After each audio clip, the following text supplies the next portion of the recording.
houses. Right. What can your company offer me? EJ Investment can offer you a lot. We're unique in the market. Okay. We own our properties and we ensure that they're developed with modern technologies. They're affordable and they are strategic locations. We don't just sell pieces of land, but we create settlements. What makes your company different from others? We're different from all real estate companies in the Gambia because what we have to offer is affordability, safety, and security. We ensure that you get a legal contract from when you pay your deposit, and within 4 weeks of paying your final settlement, we make sure you receive your title deed. 4 weeks? 4 weeks. That's interesting. Yes. Now tell me, what real estate service you need? It's absolutely EJ Investment and Real Estate Agency.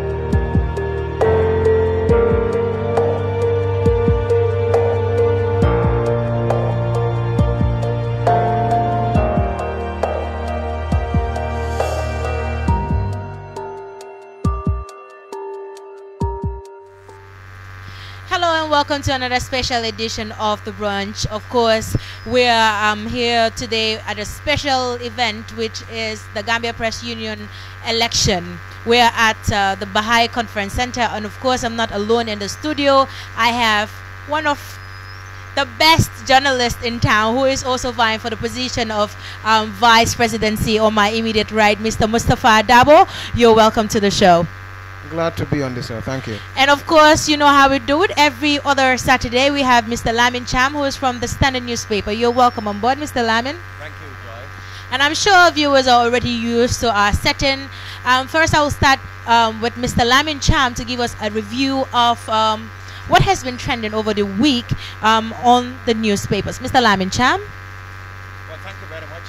As you have outlined, we are at a special edition of the Brunch. We are at the Baha'i Center, where journalists will elect a new executive that will run the affairs of the association, the union, that is, for the two-term of Emil Toure has come to an end, and by constitutional mandate, the journalists will have to come together and elect an executive. That's why the setting is different from the usual studio at Kerr Fatou. Now, the media, of course, this week have been very interesting because there is, for example, the case of the former National Assembly member for Banjul Central, Ablai Sen, who has been arrested, charged, and later bailed for attacking, for making derogatory remarks, the police believe, which could incite people into violence.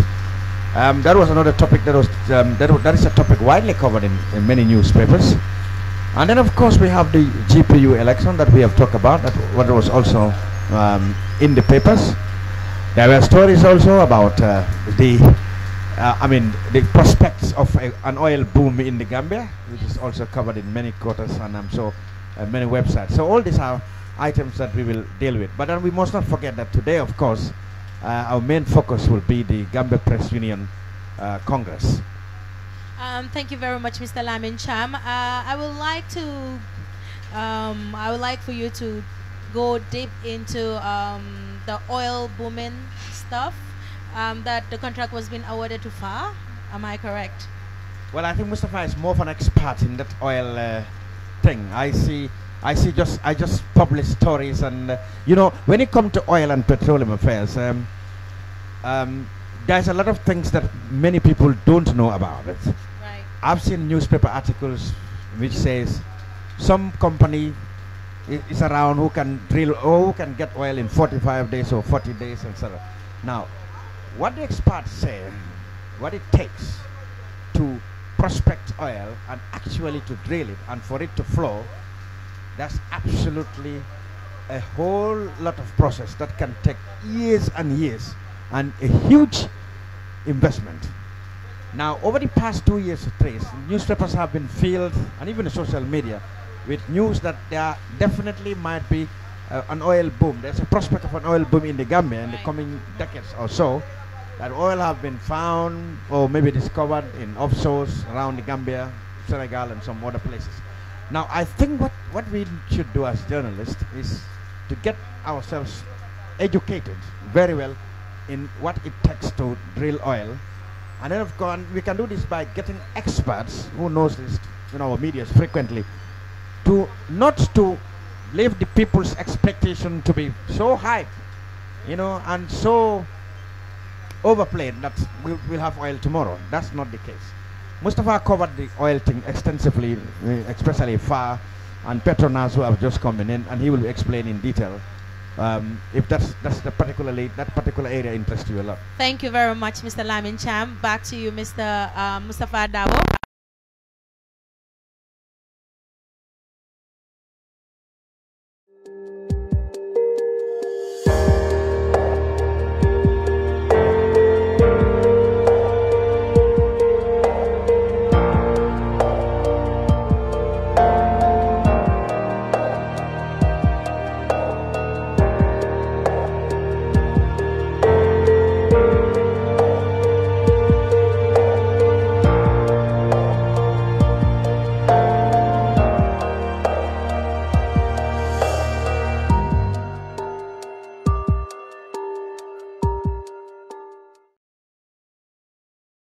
Now that I have saved some money to build my dream home, I'm really confused about which estate company to approach.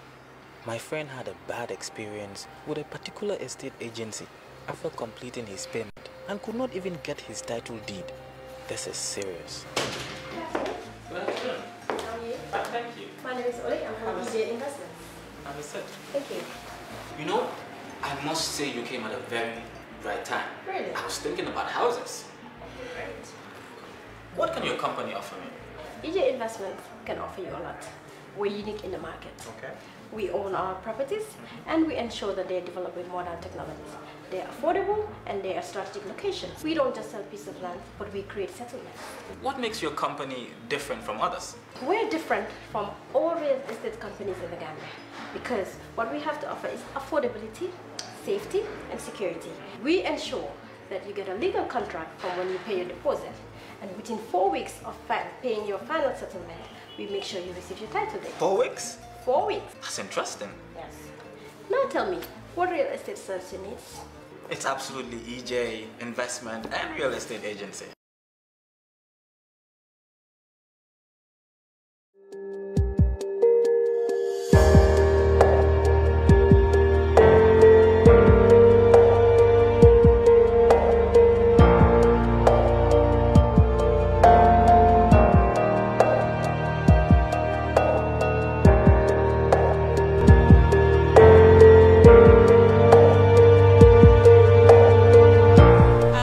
Apologize for that break.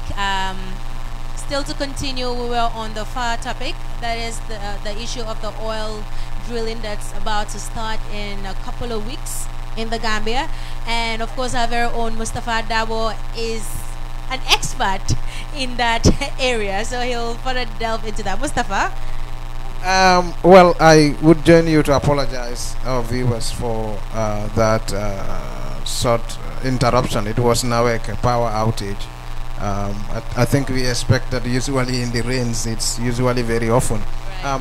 About the oil prospects that Gambia has, let me start by saying I'm not an expert, but I do follow it for some time now, and we are told Gambia has 6 prospective oil wells, like they name it as A2 to A1 to A6. So you have 2 oil companies right now that are more pronounced in the business, but they are now 2. So you have Petronas and FAR that goes into a merger, and they are onto A2 and A5. So you have Erin Energy, which used to be Kamag, that is now onto the 2 other ones. So you have African Petroleum that thinks it holds rights onto the oil wells, that 2 other oil wells, but Gambia is telling them no, your license has expired. So but let's just understand one thing. The 3D seismic survey, which is a survey to not just completely ascertain, but to at least get an understanding that there are prospects, that the prospects are good, has been done. And the understanding of the oil company, FAR and its partners, is that not just the interpretation of the data that they obtain from the 3D seismic survey, which suggests the prospects are good, but also that these offshore oil wells, prospective oil wells, are close to SN1, that is the Senegalese one that's been drilled. So FAR is in Senegal also. So, and then the prospects are good, but it doesn't necessarily mean that that the oil is exactly there and that we are certain of the quantity. But they even went ahead to analyze the content to say that we may have up to 1 billion barrel of oil. You know, so it's about the prospects. Like you look at it, you assess content of some place, and you say there is a probability, high probability, that we will likely have oil. How long do you think, from talking to the experts, you think it will take for oil to flow in the Gambia? Actually, that may take about 1 year or 2 years, because even these people will say, you remember Erin Energy, Kamag, we used to be Kamag, in 2014 said in 2016 oil will flow. And it hasn't. Yeah, I mean, we carried that story at the time and today, and but still it didn't. So it drags on some time, and also you look at the depth at where they are drilling this oil. Yes, it's in the water, and it's. And how about investments? Does the country has what it takes to actually do this processing, or we may have to go and look for partners abroad? No, of course. I think that is one reason why FAR partners with Petronas. So it's about what Petronas brings to the table with regards to the investments needed to get the thing out. Yeah. Thank you very much. Right. I know of recent that most people on social media have really been showing concern on one Mr. Lysen's hate speech, they put it, quote unquote. What do you make of this? Do you think, this question goes to both of you, do you think that more concentration should be given to what he had said and him being charged? Did you think that the government or the law enforcement people did the right thing with their approach? Well, I certainly don't like hate speech. Let me start with personally my view about it is that I don't think that was necessary. If Mr. Sen was out to criticize a political party or an individual politician, I think I would have loved him to name that person or that party and level his criticisms against them. But to profile tribes, we have seen has really heightened the tension of tribal sentiments in the Gambia. We've seen what happened during the elections in 2016 when the former president was widely accused of raising such kind of tension by profiling ethnic groups. Now, I think that is wrong, and I think Mr. Sen should have avoided that. Now, however, you mentioned whether the police have done the right thing. Well, in the judgment of the police, I've spoken to the PRO, or the deputy PRO, he said they believe that such remarks can really incite people to violence. And it was in the same process that they had to keep Mr. Lysen himself in the initial period of his arrest for his own safety, according to the police PRO, because at the time they felt that if he was to be let out, that probably might lead to people taking the law into their own hands and contemplating of avenging because of the remarks he done. So I think Mr. Sen was wrong in making these remarks. If his target was to criticize a political party or certain individual politicians, he should have done so without profiling tribes. Thank you very much, Mr. Lamin Cham. To you, Mr. Dabo? I mean, I think it's obvious that you should not attack a people, especially a former National Assembly member. So I think also people have given it too much attention than it deserves. when the media and key members of the society reacts to this kind of things, it aggravates it. I think it's very normal. The ordinary people react to it, but us journalists ignore it, and the political leaders also and politicians should ignore it, so that it will be easy to diffuse the tension. Certainly, what he did is abhorrent. It can trigger a lot more issue than we can handle. So, but from a personal perspective, I think it's normal that journalists let it go, and people who matter in the society also ignore it. Now, good point. But one might argue that if you let it go without giving the prominence it attracted on social media, now this can set a precedence. Every Tom and Dick can come now and go to the social media and make such kind of derogatory remarks about certain tribes, and this can go. And now, what the impression I had over the last few weeks is that, are we not really getting near to a time when this government, or maybe the National Assembly members, might think of formulating a legislation to regulate social media?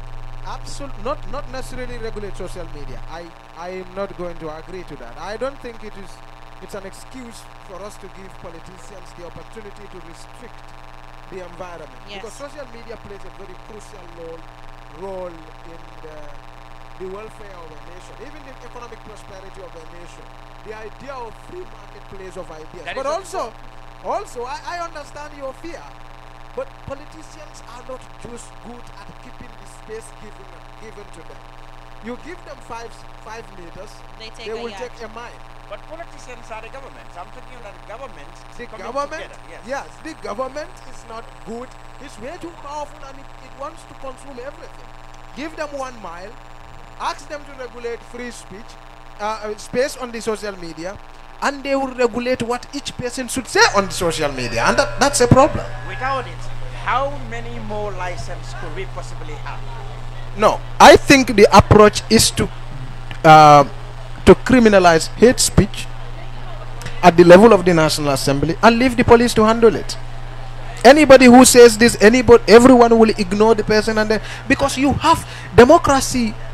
Based on democracy, we will always have to deal with this kind of issues. In America, you have the Ku Klux Klan, and they come out and say outlandish things about black people. So you think the best approach is ignore it?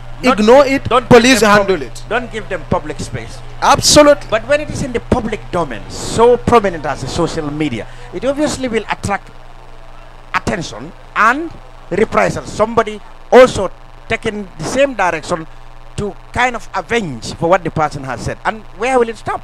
Absolutely, but those are ordinary people talking about ordinary things, and I'm very comfortable with that.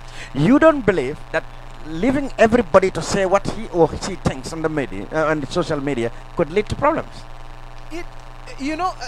Recently India, we've seen that a clash happened over a fake news on WhatsApp, and over 21 people died. So I am not saying that, So you're getting my point? Yes, I am getting your point, and I'm in agreement. What I'm not in agreement with is to give politicians the opportunity to regulate social media. Now, whose job would it be then to try to sanitize not social media, but hate speech? Now, whose job is it to the police, you said here? National Assembly criminalizes hate speech. The police implementation of the law is in the hands of the police to arrest people who breach that Thank law. you very much, gentlemen. That was quite a heated argument when it comes to that. But then, still to remind you that we are at the Baha'i Conference Center, and is the Gambia Press Union's election day today. Who is definitely going to be the president of the Gambia Press Union? But before much we do, we'll take you through entrepreneur of the week, who is Mr. Usman. Usman Barrow is the CEO of Solar Enterprise, and he's been in the business for the longest time as far as I'm concerned, and he is one of the most vibrant individual when it comes to, of course, young individuals that have been doing very well in the solar business. But of course, we will be taking you through, and we had an interview with him actually to tell us what has been his constraints and what exactly he does at Solar Enterprise. We now watch Mr. Barrow.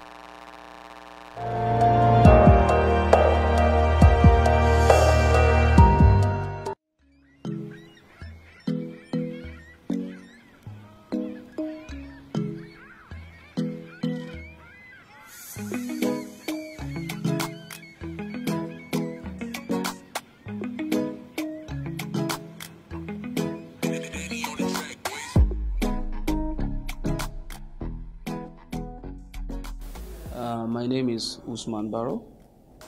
I'm from Gunjur. I own Solar Enterprises. I started this business in 2007. Then I was working as a manager to my previous employer. In 2011, around May, I set up my own business.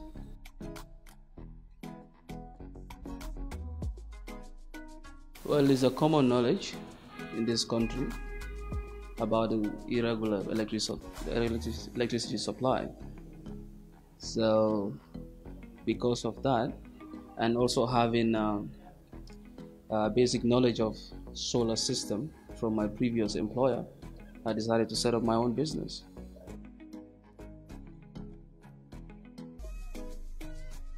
Well, I started by operating in just in time. Just in time basically means I was engaged in sales and return, because I was dealing with some suppliers whom I had a very good relationship with while I was working with my previous supplier. So this is how I started.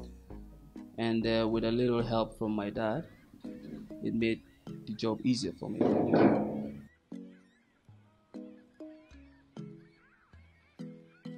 Well, challenges basically, most part I would say finance, but like I said in the previous question,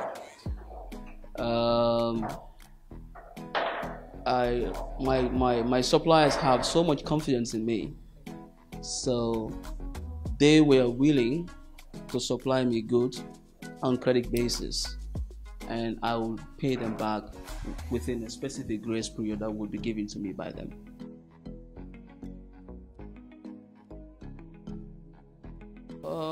I cannot remember how many, but at the moment I have about 8 people working for me full time, and I usually hire about 10 to 15 people on contractual basis.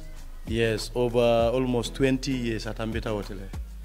Yes, mbe sandrole ibulu. So most of it nka solar protocol sang ibule and solar pompol. Na jikos bijele dal ko. Okay, yemi ngomi sang ibulu dal abetiatale.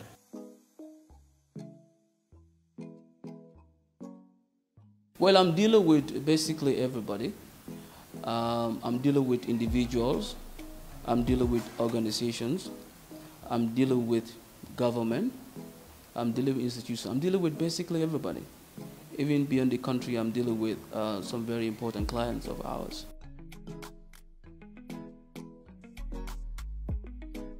Well, for some time now, I've been working on plans of establishing a solar plant in this country, which will have a capacity of 20 megawatts. I am doing this in partnership with an investor who lives in Cyprus. We've been working on it, and then he came to this country.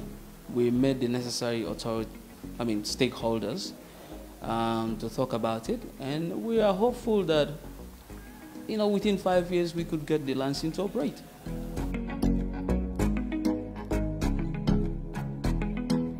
Now that I have saved some money to build my dream home, I'm really confused about which estate company to approach. My friend had a bad experience with a particular estate agency after completing his payment and could not even get his title deed. This is serious. Good afternoon. How are you? Thank you. My name is Oli. I'm from EJ Investments. Understood. Thank you. You know, I must say you came at a very right time. Really? I was thinking about houses. Great. What What can your company offer me? EJ Investments can offer you a lot. We're unique in the market. Okay. We own our properties and we ensure that they're developed with modern technologies. They're affordable and they are strategic locations. We don't just sell pieces of land, but we create settlements. What makes your company different from others? We're different from all real estate companies in the Gambia because what we have to offer is affordability, safety, and security. We ensure that you get a legal contract from when you pay your deposit, and within 4 weeks of paying your final settlement, we make sure you receive your title deed. 4 weeks? 4 weeks. That's interesting. Yes. Now tell me, what real estate service you need? It's absolutely EJ Investment and Real Estate Agency.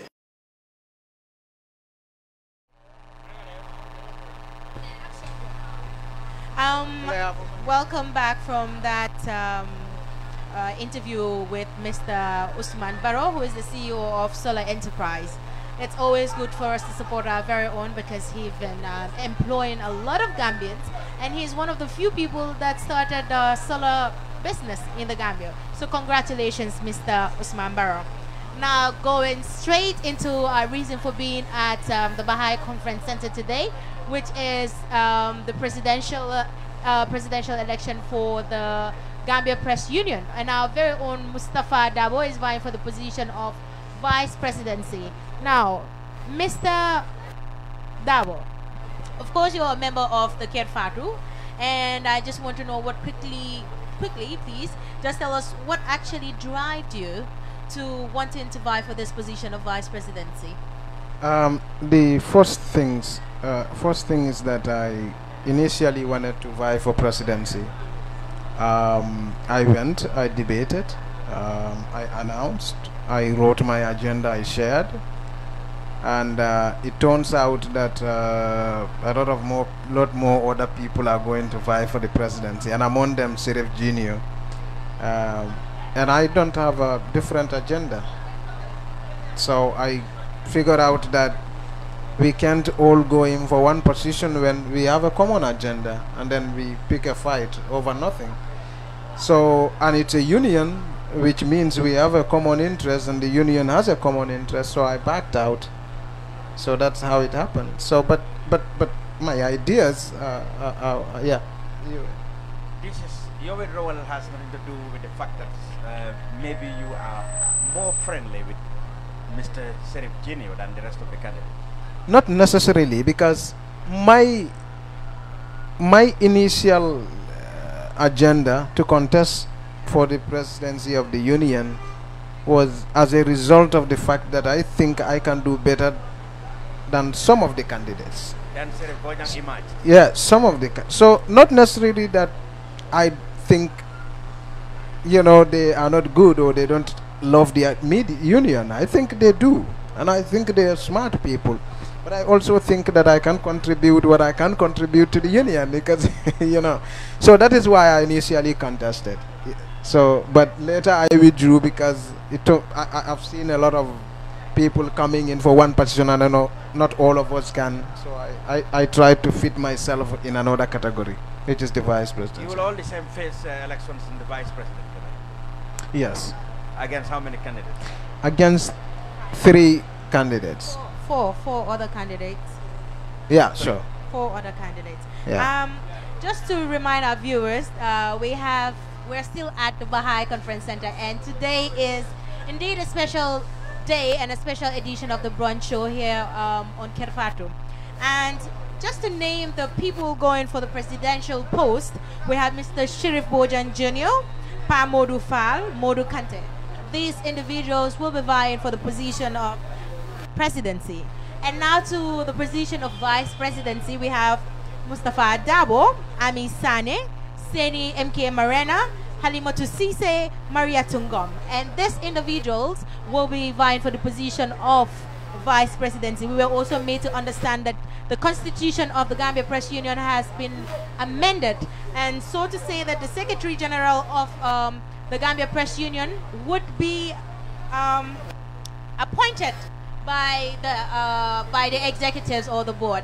So we're not alone in the studio. Of course, you're not alone at the Baha'i Conference Center. Today we have a lot of journalists around, especially you know, the very seasoned ones, to the junior journalists, people like me that are still learning from the highly professional. So it is indeed a great day and a great privilege being around most of these geniuses around. So today we have the outgoing president of the Gambia Press Union. His name is Mr. Emil, and Mr. Bai Emil Toure. Thank you for that. And he'll be sharing with us his experiences during the process of him being the president of the Gambia Press Union, the constraints that have been faced by them, him and his executive, and how far they've come for the past year they had been in office. Welcome, Mr. Emil. Thank you very much. Can you kindly introduce yourself? Who is Mr. Emil? My name is Emil Toure, president of the Gambia Press Union, and in 1 hour time I will cease to be president. This is likely owing to the fact that I have served 2 terms as president, and as per GP constitution you cannot serve more than 2 terms, and assume without considering that there was a provision in the constitution that stated I can serve more than 3 times, I wouldn't do so, because I think I have accomplished my mission, and there are others who I believe are even more capable than I am to steer the affairs of the Gambia Press Union forward. Thank you very much, Mr. Emil. Just to ask you this not very difficult question, but would you label yourself as a non-corrupt president during you being the president of the Gambia Press Union? Would you term yourself as non-corrupt leader? I think the records are quite clear. They're glaring. You know, I'm not. There's this saying that let time not praise teeth. You know, don't blow your own trumpet. But I am the only GPU president who works in the GPU office, you know, when I'm coming to work.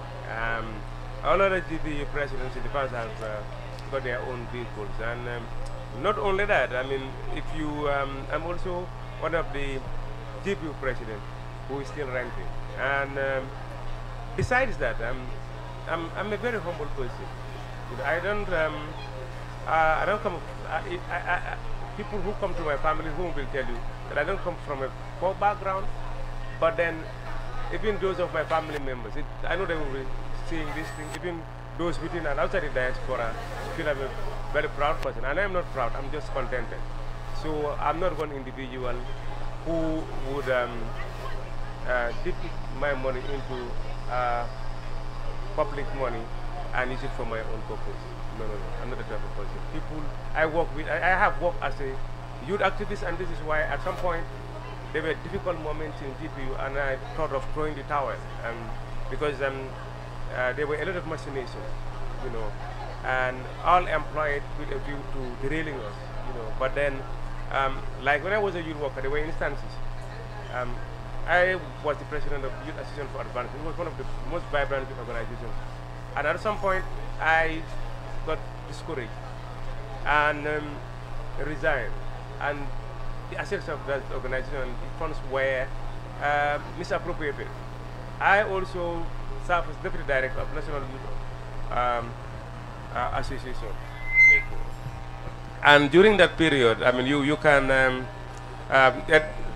people like Pamalik, a former parliamentarian, and several other people, Bakari Baji, who was vying for the position of mayor for KMC, could attest to the fact that at some point down the line, I had to resign, you know, and quit. I nearly did that in GPU, but there were people who were like, you cannot continue doing this thing. If people know that you don't want to be criticized, or you don't want to be labeled as somebody corrupt, you know, they will keep on doing it, and you would be resigning everywhere you go. So when it comes to issues of corruption, I don't have a problem. But people have a right to freedom of expression, and they can always express their opinion on issues.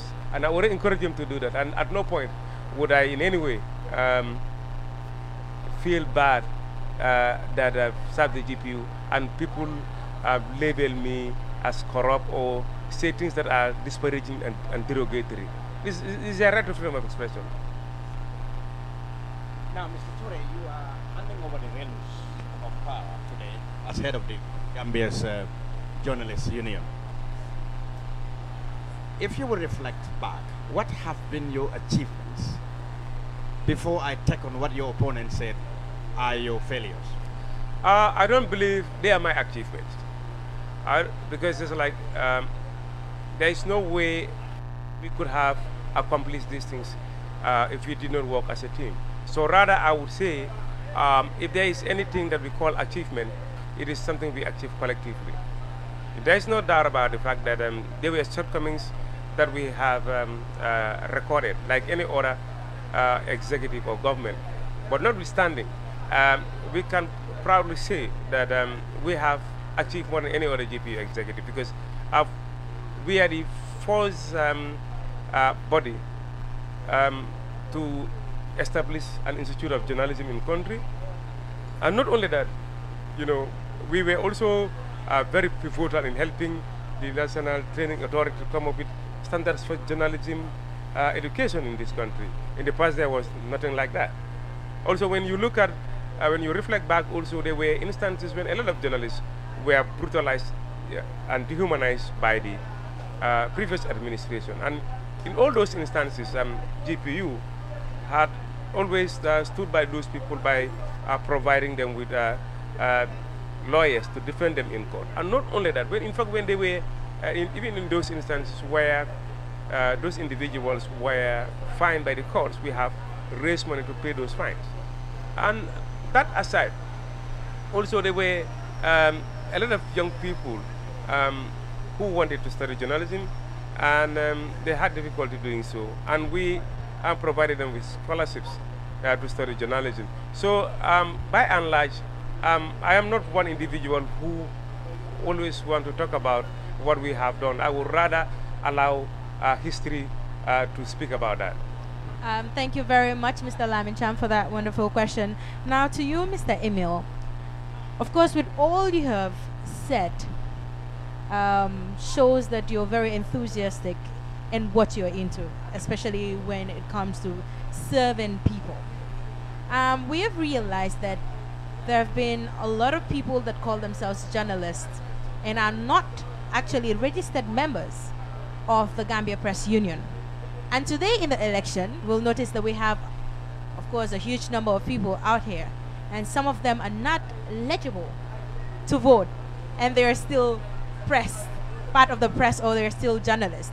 And then we're made to understand that some of the people that want to vie for certain positions are like, okay, it seems as if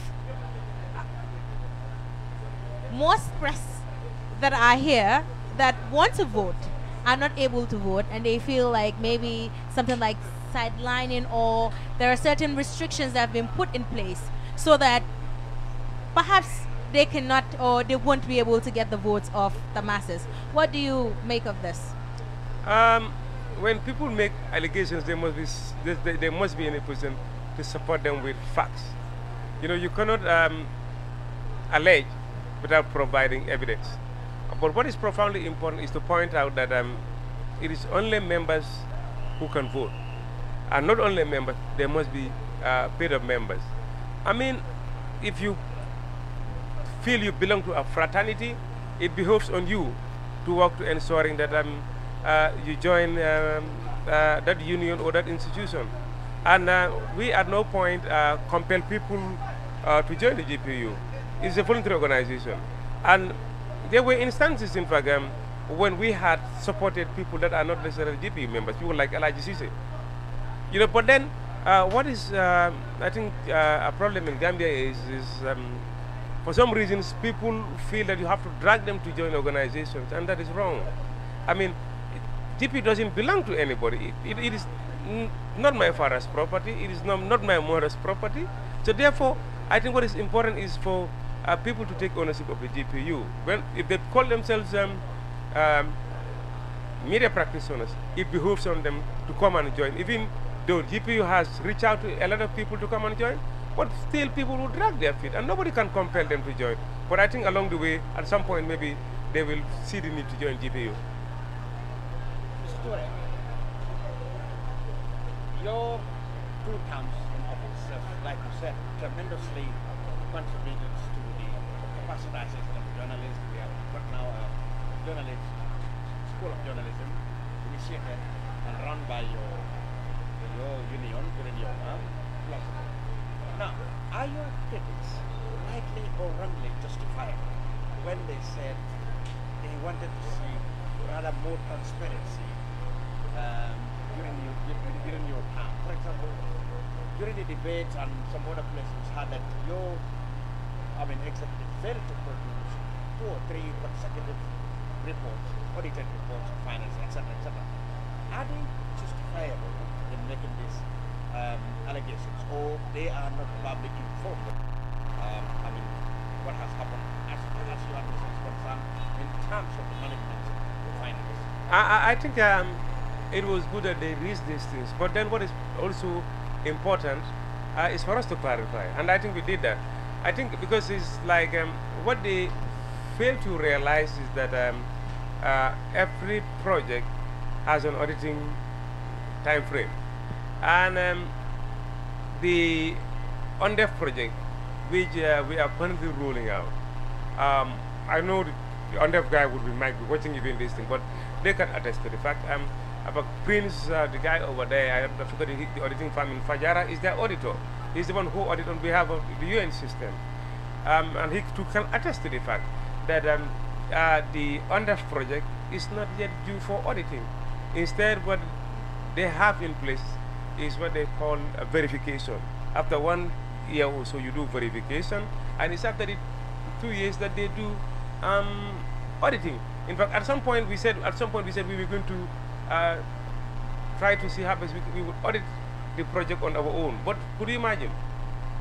We were charged over $100,000, Even though it would be audited at the end by the benefactors, we felt there was a need for us to audit it ourselves. But we were charged over $100,000. That aside also, the NET project, which is the National Endowment for Democracy project, is not due for audit. They would be watching this program. So therefore, you allow people to express their opinions because probably they are clueless, So, but then this also for you to clarify. And the project, one of the two of the projects that were due for auditing were the German embassy project as well as the games project. They were audited. In fact, at some point, there was somebody amongst the delegates who asked as to why we returned $36,000 to the German embassy. And I had to come in and indicate it to the individual that, in fact, as of the time the money, the funds came, the euro appreciated.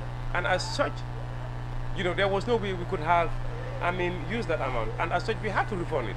So, sometimes you allow people to speak their opinions, but since they do not understand, it is for you to clarify. I do not see those things as problems. And I would encourage whoever is going to become the new GP president to be tolerant to criticism. Because I think, if for anything, I believe it is fact some of those fascinations and criticisms that make GPU the most vibrant union and organization in this country. You have had your fair share of criticism and you survived it. Now, let's come to today's ceremony. There are 3 candidates wanting the job you are leaving today. On the surface, you are today sitting on the fence, perhaps. Did you publicly or in any other way anoint a possible successor? Are you looking at any of these 3 candidates and said, well, I would love him to succeed me? One thing for certain is at some point I was contemplating as to who was going to succeed me. You mean but when no name came to your mind among your executives? At some point, because it's like at some point I approached Lamin Cham of the Standard newspaper to succeed me, and only for Lamin Cham to, at the last minute, came to me and said, no, I'm not gonna run, and that that threw me off, and at some point I was completely destabilized. But thank God that today I understand there are 3 names that pop up, and I believe we would have a good president to succeed me, even though Lamin Cham decided to... now you are forcing me to state my reasons for not running publicly. No, I'm not saying that. Ah, okay. I'll keep that to myself. Thank you very much, Mr. Email. Your final words. My final question to you will be this. Amongst the candidates, you have Mr. Sheriff Bojan Jr., Pamodu Fall, am I right? And then you have Momodu Kante. What impression do you have of these gentlemen?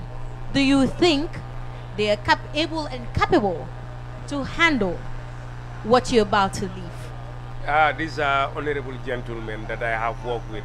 Pamodu Fall at some point served as treasurer for GPU, and we work in that executive together. Same thing goes for Kante. Sheriff Bojan Jr., we work on, as far as 2000, 2001 at the Observer. So they are all people of reputation, people of integrity. I have no doubt that any of them can run this union. There's no doubt about that. Thank you very much for joining us. And of course, we'll be having the presidential candidates. We'll have each of them spend a couple of minutes telling us what exactly are their plans, what are they going to do for the Gambia Press Union. Just to remind our viewers, if you're just joining us, we are at the Baha'i Conference Center here at Bakau, and today is the Gambia Press Union's presidential elections. And of course, we still have one of the candidates with us, who is, of course, our panelist, Mr. Mustafa Dabo. What do you make of this election, the election today? I think it's a very important election. Gambia Press Union election is always a very interesting one. This is a union that represents the interests of one of the most crucial aspect of our society. That's the people who are in charge of the affairs of disseminating information. And we know that in our age, information is the most prized commodity. And a great care also needs to go into the process of disseminating information. So that is what makes this election very crucial. You become the voice of the most crucial, or one of the most crucial professions in the democratization process of our nation. Thank you very much, Mr. Mustafa. I will now quickly take the hotspot of the week. We'll be taking you to Elite Fitness Center. If you really want to look gorgeously body-wise, you need to visit Elite Fitness Center. We'll now go with that now.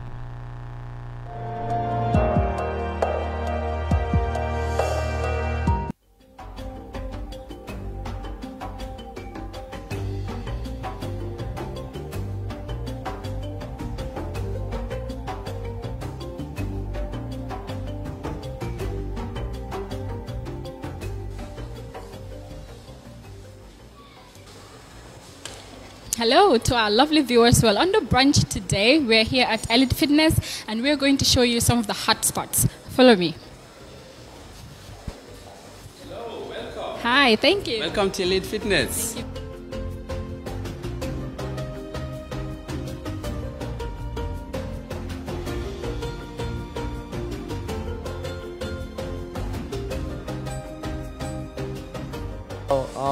I'm a personal trainer here. I go by the name of Abdul Kareem Bey. They call me Coach Smokey. I'm one of the head personal trainers here. Usually we do exercise routines, go through diet functions as well as eating healthy, eating a lot of protein, because a lot of people don't know that it's more about what you eat to lose any kind of weight factor than exercise. It's 20%, diet, and 20% exercise, then it's 80% diet. So I'm gonna show you some pull-up routines that I do.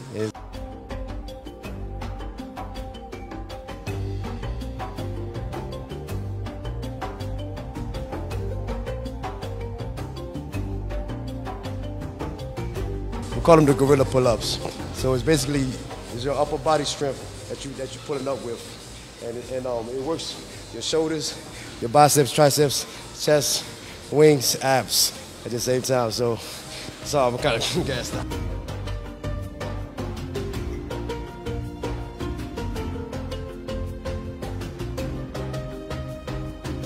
Well, when it comes to fitness, it's just about life and death. You don't train, you get sick. That's it. That's how it is. Simple and cut.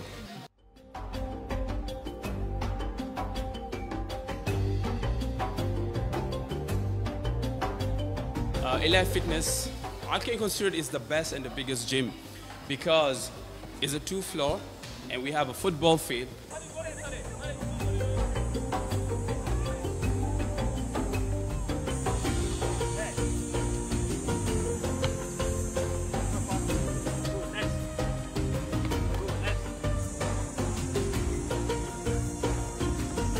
Swimming pool, squash room.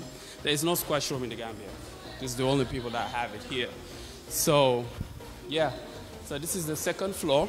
Okay. Here we have less weight, but we have more of the treadmill equipment.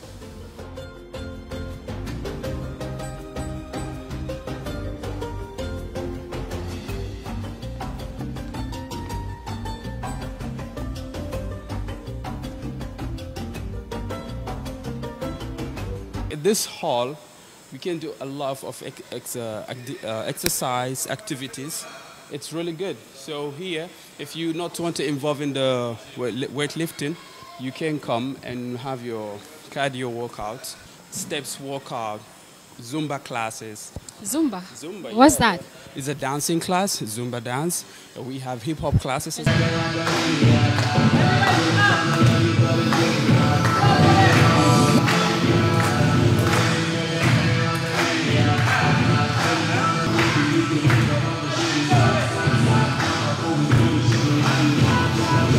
Sometimes when you go to the gym, you need to consider the space, hygiene, and structures, because here in Elite Fitness we provide you with the professional instructors that will help you to reach your goals. We have a summer camp for kids, kids academy, that we have a karate and swimming classes for kids as well. So it's not only for adults, it's as well for kids.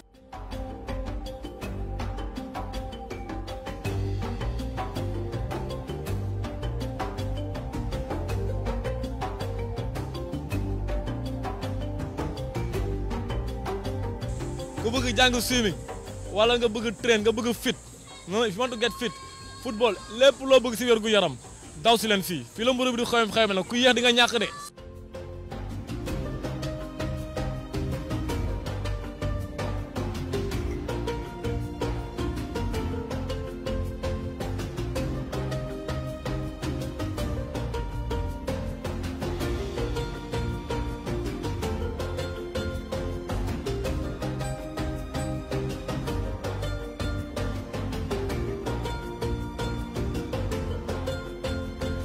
You have actually, we can consider it the best and the cheapest when it comes to the corporate companies, to the packages, because we do offer starting from 5 members to more than 20.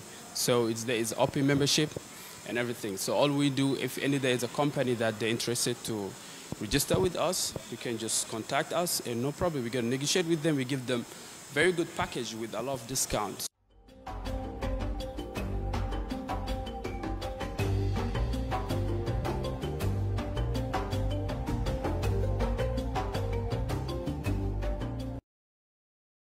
Welcome back. After that, we now have one of the presidential candidates, who is Mr. Sheriff Bojang Jr., who is, of course, a member of the House as well. Mr. Sheriff, welcome on board. Thank you very much. Can you kindly tell us what your mandates are? We know that you're vying for the position of Gambia Press Union. Tell us why and your plans for the Gambia Press Union. Thank you very much. Yes, I am vying for the presidency, and it was a last-minute decision. I didn't plan this. I came back from Senegal to move back to the country for good, and I think 2-3 days later, list was out of contenders, presidential contenders, and I look around the list, and I actually didn't see the people I would have expected, to would come forward to vie First, we tried a few people, and they wouldn't, for one reason or the other, they were not interested, or they felt they were not ready at this time to go for presidency. So at the last minute, I decided to come on board, and my decision to do that was sparked by my concern for the welfare of Gambian journalists, young Gambian journalists. I look at these young journalists today, and then young journalists, I mean between the ages of 18, 17, and let's say 25, not more than 25. So the last time I was in this country working here, some of them should be in primary school, were in primary school, or maybe some were not even in school at the time. I look at them, these people, I see myself in them 20 years ago when I was in this country working for different media outlets, sometimes without even a press card.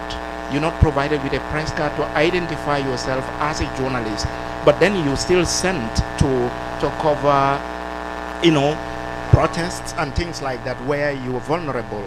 I remember those days where you don't even, I mean, you can be employed without even an employment later. As a freelance, you are not giving any terms of reference. Sometimes you are not paid for all the students that you are supposed to be paid for. 20 years down the line, coming back to this country, I've seen the same thing. And then for me, I am concerned. My first motive for vying for presidency is to help negotiate again, because it's bargaining. We cannot force the media owners to say, you must pay them and stuff, but we can put pressure on them. We can bargain, we can sensitize, we can relentlessly engage them to make sure that the plight of their reporters are taken care of. They have employment letters if they are employed, they have insurance, they have press cards, they have decent salary, where they, at the end of every month, they can go home and help their families. This is one thing. Another thing I've seen, one of the biggest problems we have in the media in this country is the issue of capacity or lack of it. Journalists are here, we have all these training programs, but then you look at it every day, you look at our newspapers, you listen to our radios, you hire people to work, you realize that people have capacity problem in this country. So one of my intentions is to build on that, is to capitalize on that, is to look into that. Gambia Press Union, this current administration, you know, we commend them. They've been doing a lot of work. It's amazing where they took Gambian journalism from all these years and where we are now. We have a press union where we all feel passionate about. You know, if you are inside there a few minutes ago, the scrutiny from our young journalists was amazing. So this is where they took us to. But then I think when it comes to capacity building, a lot of gains, but then there are also a lot of misplaced priorities. We've had trainings, journalists are trained every week, every month there is one training or the other. What we don't lack in this country, journalists, is certificates. Everybody's got bag full of certificates, diplomas, degrees, but you realize that they are not even employable. They are not good enough. So something is wrong somewhere. Our training manuals, our training projects, and even the trainers. So one of the things I want to do is, if I'm voted, is to sit down with the administration, with the executive. Let's check. Let's go through every single training we are conducting, we are about to conduct. Those that are not working, we'll have to do away with them. Those that are working, we have to strengthen them. We have to look at everything to make sure our younger journalists get the best training that they have. Again, we also have some laws that are still pending in court. We have to fight that. There is a lot of goodwill from this government, alhamdulillah, but then we work hard for this. We will not stop. We have to work hard. We have to work hard to make sure that liberty is strengthened. We have to work hard to make sure that press freedom is strengthened. We have press freedom in this country, and we are able to continue to operate in a conducive atmosphere, which will make us to do what we are supposed to do for the Gambian people, to give them accurate, impartial, correct information, and they have access to that. So we are going to work hard on that to make sure that gains that are made will make sure that we don't go back to square one. But then there are still a lot of challenges, still a lot of work to be done, and we have to, the foundation is already there, fortunately, by this current administration. We have to build on that, but we have to take GPU from this amazing level to another level, to the next level, that every journalist can be proud of. These are some of my priorities. Thank you very much. We now have our next contestant. We'll now have Mr. Kante, who is coming on board. Welcome, Mr. Kante. Thank you very much. Well, I am Momodu Kante, of course, second vice president of the Gambia Press Union, outgoing executive. I have served in the outgoing executive.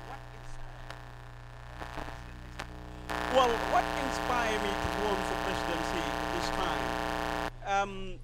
As you probably know, presently the Supreme Court of the Gambia had ruled against certain issues of media that is like false publications, false news, seditions, and so on. So why I want to run, if elected to office, I want to go back to the Supreme Court to engage the Supreme Court to revise its judgment. Because without freedom of expression, there will be no development in the nations. And the media also will not strive. And if the media did not strive, meaning that there is no development. So basically, that's one. The second point is that to issue of journalists. We know the Gambia media, they all struggling. All media chiefs are struggling. And that is why they cannot also pay media personnel very well. Now, there is a blame game. Journalists are blaming media chiefs are blaming journalists. Now, what I realized is that media chiefs are spending a lot on productions. Now, you look at Gambia, we don't have a proper electricity setup, and every day, people who are using radio station, they have to use generators for hours. People who are on the print media, they have to use generator for hours for their productions. Now they have to buy fuel and other inputs. People who are also at the print media, they are buying the newsprint very expensive, taxes are very high. Now, if elected into office, what am I going to look into? Now, how can I approach government to reduce tax for newsprint? Or, if possible, we will go and find newsprint ourselves as the unions and give this to media houses very, very, very cheap. By so doing, then media chiefs are able to generate enough money to pay journalists properly. And secondly also, thirdly, I'm looking to set up a media scholarship scheme. We know that media training is still lacking in the Gambia, despite we have some institutions, GPU, School of Journalism, the University of the Gambia, but still some people are struggling, some journalists are struggling to get in there. So I am looking forward to set up, if voted into office, to set up a scholarship scheme so that those journalists whose media house could not afford to send them to those schools for training, or they cannot afford themselves independently, that scheme will look at those journalists, identify them, and support them in this endeavor. Those are some of my key priorities I am looking forward to. Thank you very much, Momodu Kante, one of the 3 presidential candidates. Already we have Sheriff Bojantino, and next we'll have Pamodu Fall. Welcome, gentlemen. Yeah, thank you very much. I want you to tell us why we should vote for Mr. Modufal and not the rest. Yeah, thank you very much. I think there are many reasons that's why they should vote for me. One, I'm wealth of experience. I've been in the media for almost about 2 decades, and I have done a lot in the media. The young ones would not know, but the veterans who were in the media knows me very well, people like Lamin Cham. I have worked with all the doyens of the Gambian media, the likes of Deda Haidara, the likes of D.A. Jao, the likes of Cherno Jallo, the likes of Baba Gale Jallo, now the executive director of the TRRC. To mention just a few, I have a lot to offer. One is for government to create subvention, annual subvention for all the media houses, because I feel that media houses are still struggling. That's why the working conditions of the journalists is not good. If you look at the environment the journalists work, it's not the least pleasing. So, but if government is giving annual subvention, I think that will be good. The other reason is that I will engage government to waive the media-related taxes and the newsprints, because they are spending a lot of money in newsprints. So these are also my priorities. The third priority is that I want to make sure that the security and safety of the journalists, that is also key in my heart, because most of the time, if you look at the journalists, they will go to internets to file their stories to their various media houses, which is not safe. I want to liaise with the ICT companies to make sure that they reduce, the tariffs for the media houses, provide facilities for them in their media houses, and also even at home, so that they can work even whilst they are at home. The fourth priority is that land issue. Land is an issue. The GPU have been struggling to secure a land, despite the fact that efforts have been made by the Ministry of Local Governments and Lands to get a land, secure a land for the GPU. But still, no. I want one thing, for the GPU to have a land. And how can I do this thing? There are real estates, that's the private sector. The money that they are spending in rent is almost over 500,000, half a million. And I'm made to understand that they will be moving the school to another place where they will pay 300,000, included. So now the total amount will be 800,000 for a rent, nearly a million. So I want to stop all that. To save money, all those monies, is to secure a land and build a secretariat, a very good and fine secretariat for the GPU, whereby it will house the School of Journalism. It will also have a conference room whereby it can be let for people to have conferences and pay, which will generate money for the Gambia Press Union, at least to be able to settle their bills. So I think these are some of the things I feel like that I have to offer. I have a lot to offer. And also to work with all the affiliates of the GPU. I feel that some of the affiliates are not well organized. So, and I have experience in this. I have the international, both local and international connections. I feel that I can use that experience to make an impact when I'm elected as a GPU president. Thank you very much, Pamodu Fall. And there we have all three candidates for the job of presidency. We will try before the... Yeah, but whatever... 1 point. Yes, whatever. I will be contesting, fine. Yeah. But whoever wins will have my support among all the candidates. That one I can assert. That's quite to work with all the executives. That's quite magnanimous. Yes, of you, that's Mr. me, Fall. and I will do it. I promise. Right. Thank you very much, Mr. Fall. Now I think before the process of election starts, we may have one or all vice president candidates. Joy? Of course, we have Amisane. Well, let's see if we can get Mr. Seni MK Marena, and then we'll connect. For 1 minute before the actual process and then starts. we'll further connect. We already have Mustafa. Yeah, of course. The process, I think, has started already, and well, we may have to go. Activities are going on in the hall, and I think we probably may have to join them. We'll connect to the hall very soon, but it would be nice if we can have some of the vice presidency candidates. But let's see what happens. But the activities have started, and we need to connect to the hall. Okay, we now connect to the hall. Viewers, still stay tuned, and of course, we'll tell you who will emerge as the president and vice president of the Gambia Press Union. To remind you, we are here at the Bahai Hall at Bakau, and of course, I'm not alone. We have our very own Lamin Cham, who is from the Standard newspaper, who I will leave in to your safe hands, and we'll be wishing a good luck, a big good luck to our very own Mustafa Dabo, who is vying for the position of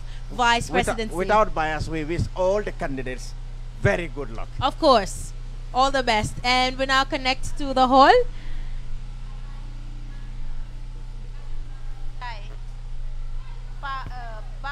But first, Mr. Lamin Cham, I've noticed that most of the presidential candidates spoke very well. Yes, I am impressed by all three. Now, Sheriff Bojan Jr. Began by saying that, well, he stayed, he has a peculiar case. He stayed the last 16 to 20 years abroad, virtually. The 20 years of experience he has, about the greater part of it, of course, was spent abroad. The latest been in Senegal. Now, he said when he came around, he looked at the situation, he said his major concern is capacity. He thinks that capacity is very much lacking here, and he will reinforce whatever foundation has been laid by the old regime, the outgoing regime, to capacitize the journalists. He said that will bring quality to journalism, and then of course he said the welfare of the journalists, so he will take up. Now, similar point has been raised by Mamadou Kante. Kante believed that journalists, media houses particularly, should have the means to capacitize and to give, more impressive remunerations to their staff. He said the journalists are blaming the media house chiefs, and the media house chiefs are blaming the journalists. Perhaps the junior chiefs are saying, well, the journalists are not been very good in their productions, and the journalists are saying the media houses are not giving more money. Pamodu Fall, of course, the last we had here, you heard what he said. He said he will do his best to make sure that the overheads that the union pays in terms of rents and other things will be really reduced significantly, because he will try to see whether we can acquire land. I was very impressed when he said, of course I'm impressed with all of the candidates, especially when one of them said that he will work towards lessen the expenses of the Gambia Press Union from spending almost $800,000 for rent to having or acquiring their own land and then structuring it. But then again, structuring it will cost more from the instant, of course, from the starting point. And well, he didn't really tell us how the funds may come when this lands have been acquired. No, well, the government of the Gambia, through the Ministry of Lands and Director of Lands, has a policy. You can apply for state lands, and the various authorities will assess your need, and of course see how credible your request is and the body itself, and see how important it is. And in fact, individual media houses have been able to acquire land from the state directly. Right. So if that can happen, perhaps a well-organized and a very serious Gambia Press Union can acquire one. And I think application of such has been made. I don't know what happened to the process. Perhaps the insiders will be able to tell us. The process had been on, and what the GPU intended to do was to acquire one where they will have their secretariat, as well as the School of Journalism that they're talking of, so that there will be no more need for you to go and get into expensive rental contracts for the school and the secretariat. That's a good idea, and I think each of the candidates, whoever wins here, will definitely have to deal with that, because it has come up as a as key points in the manifestos of all of them. That's important. Thank you very much, Mr. Lamin Cham. To you, that's also an aspirant. You've heard from the various aspiring presidents. What do you make of their speeches? Do you think all of them are quite capable? Of course, all of them are qualified. If you succeed, you might work with one of them. Yes. So what do you make? Impression? Yeah, what's your impression about all of them? My impression, I think there is one particular aspect of Genius' statement that is very important. The issue of capacity building. I've said this time and time again. I even put it in a written agenda, because I was the first person even among the candidates to have put out a written agenda. What I said, and I had Junior saying it, is that GPU has spent millions, you wouldn't believe it, millions of dollars within the past year alone on training. But yet the most talked about issue is the capacity of journalists. Isn't that ironical? That is ironical. And that tells you that probably and most likely something is wrong with our training manual. Or we need to review even the trainers. Who do we give these trainings to? Who are the people who should we train? Are they trainable, the people we approach? Exactly. And things like that. So these are some of the issues I think are very important when we are, when we are looking into the issues of the GPU. I think Now, as we speak now, what's happening in the hall is there's been a roll call of the eligible voters, and after that I think the voting process will start. And just to remind you, there will be elections in the position of president, vice president, treasurer, and then executive members, which will be four executive members. Now it's important to realize that the position of first and second vice presidents have been abolished by delegates in yesterday's amendments, if I right. What was the argument forwarded for those things? Now, the argument is that GPU needs a secretariat. Now, the previous GPU constitution did not specifically establish the secretariat and makes the Secretary General position an appointed one. So what it does is that it makes all those positions elected one. So there will be so I need to be in because all the delegations needs to be in, and of course we know that Mr. Mustafa Dabo is part of the candidates and he's needed in the hall, and that's why he is leaving at the moment. But still to remind you, we're at the Baha'i Conference Center here at Macau, and we're here for the Gambia Press Union presidential election, and indeed it's an interesting one. They were calling names of the eligible candidates. Yeah, the roll call will be followed by introduction of the candidates. Okay. They will start by introducing the position of, well, I don't know how, but normally the election start with the president, the vice president in this case, the treasurer, and then 4 members of the executive. Now the position of Secretary General, we were told yesterday that delegates have adopted a new rule which abolished election for those positions. So a Secretary General will have to be appointed together with his supporting staff by the new board of executive members who will be elected here. That is a departure from the past, actually, Joy. In the past, you have elections for all those positions: president, first vice president, second. Then you go to secretary general, assistant secretary general, auditor, and all those. But Lamin, I was really surprised when I had that the position of the secretary general will be appointed.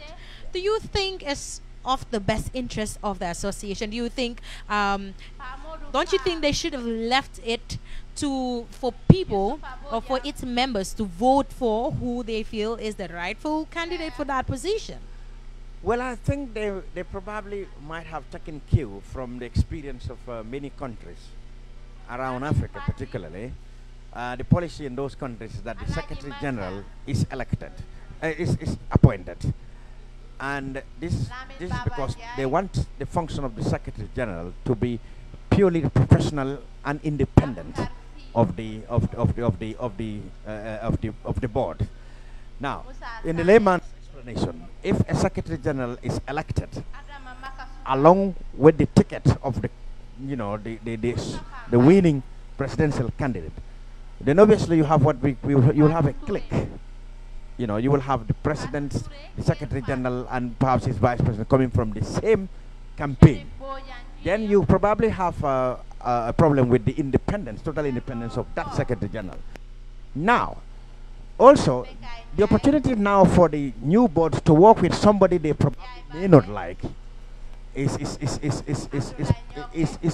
possible in this present arrangement. For example, now, every Tom and Dick can apply for the position of Secretary General now.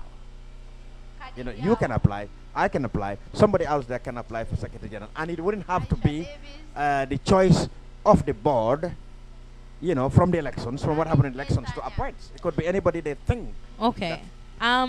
So that argument is relevant when it comes to what might motivate them to abolish election. Well, for me, in most cases, I feel there might be a little bit of biasness in it. Why? Because in as much as you have different people apply for that position, there is a high tendency that favoritism might take place.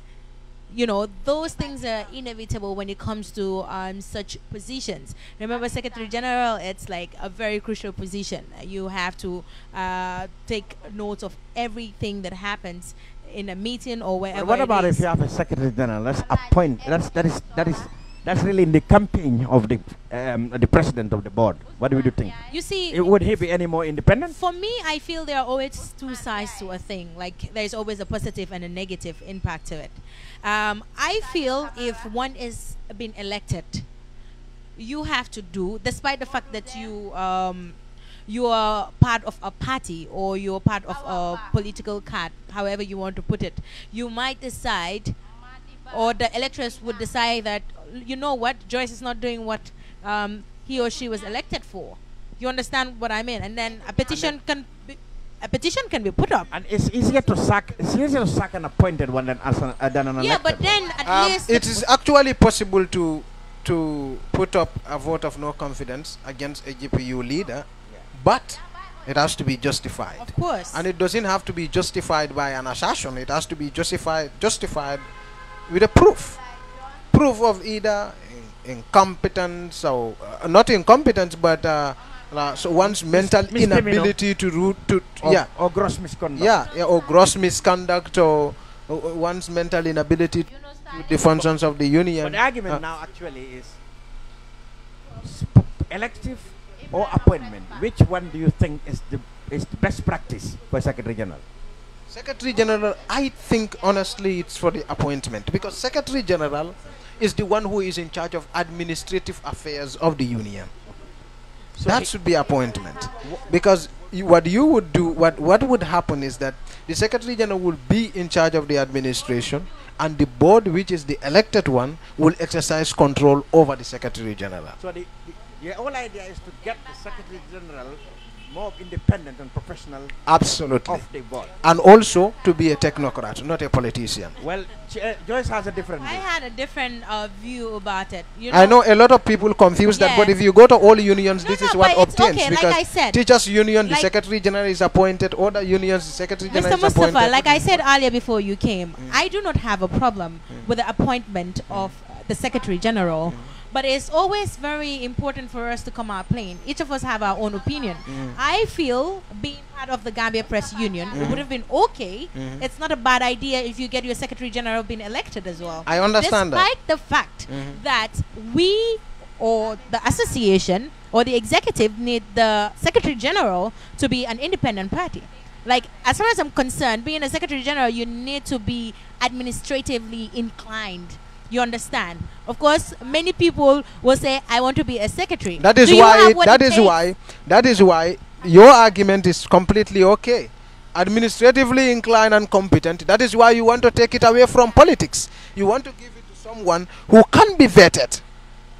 Someone who can be vetted by the board and carefully scrutinized to ensure that his abilities are perfect for him to handle that position. Because you will see that if we have an elective position, we make it an elective position, it's so crucial that it can slip into any hands. Now he's saying yes. It just have to be decided by who is popular. Yes. Okay, I agree with you. There will be an issue as to want to get out in case of all those things we outlined previously, like misconduct or any kind of things. No, the Secretary General can just be fired directly. That's right. Now that's Joyce's argument. Who will fire him? The board. President. The Secretary General, yes. This president and his men. So the board will have to sit over it. So if any case comes against the Secretary General, it's the board that sits over the matter, make a decision to either fire or punish the Secretary General. And also the Secretary General is the secretary to the board. But when matters, as in organizational setup, when matters of the board is the subject, when Secretary General is subject to the matter of the board in itself, the Secretary General recuses himself. Right. Now, let's have one argument. When the delegates met yesterday to make these amendments, you were there. How did it go? Was it an It was controversial. It was controversial, but it was as a result of the fact that we are moving from one setup to another setup. In the end, it went into a vote. It went into a vote, and the Secretary General. The margin? The margin was not quite tight. I think overwhelmingly people voted for the change. People wanted, because they've seen some sense in it. So if all of these people, now the Secretary General and the board have equal powers. Now here is the problem. In the previous constitution, the position of the Secretary General is an elected one. Now here is the problem with that. You are elected and you are part of the board. And the board And you are at the same time the Secretary General in charge of the administrative affairs of the union. So you have two powers. You have the elective, you have an elective position in the board, and you have the powers of the Secretary General in the Secretariat. So, and sometimes the board sits down, it's the board that scrutinizes the Secretariat and the activities of the Secretary General. But that same Secretary General has a voting power in the board. And you can tell him you cannot be part of our session because you're part of the board. So that's the problem with that thing. It gives so much powers to the Secretary General. It's quite controversial, of yeah. course. This forget your status as a candidate. Yes. And stick to Kerr Fatou matters now. Yes, absolutely. What kind of elections did you see, particularly in the for the position of the presidency? Is it going to be tight between Mr. Bojang, Mr. Kante, and Mr. Fatou?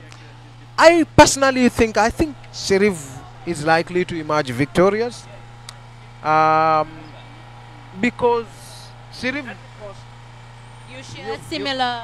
Is that No, because, no. You said here that you share similar agenda, and are you saying that that agenda is more popular with the electorate than Now, he is Sheriff is a converging point, in my opinion.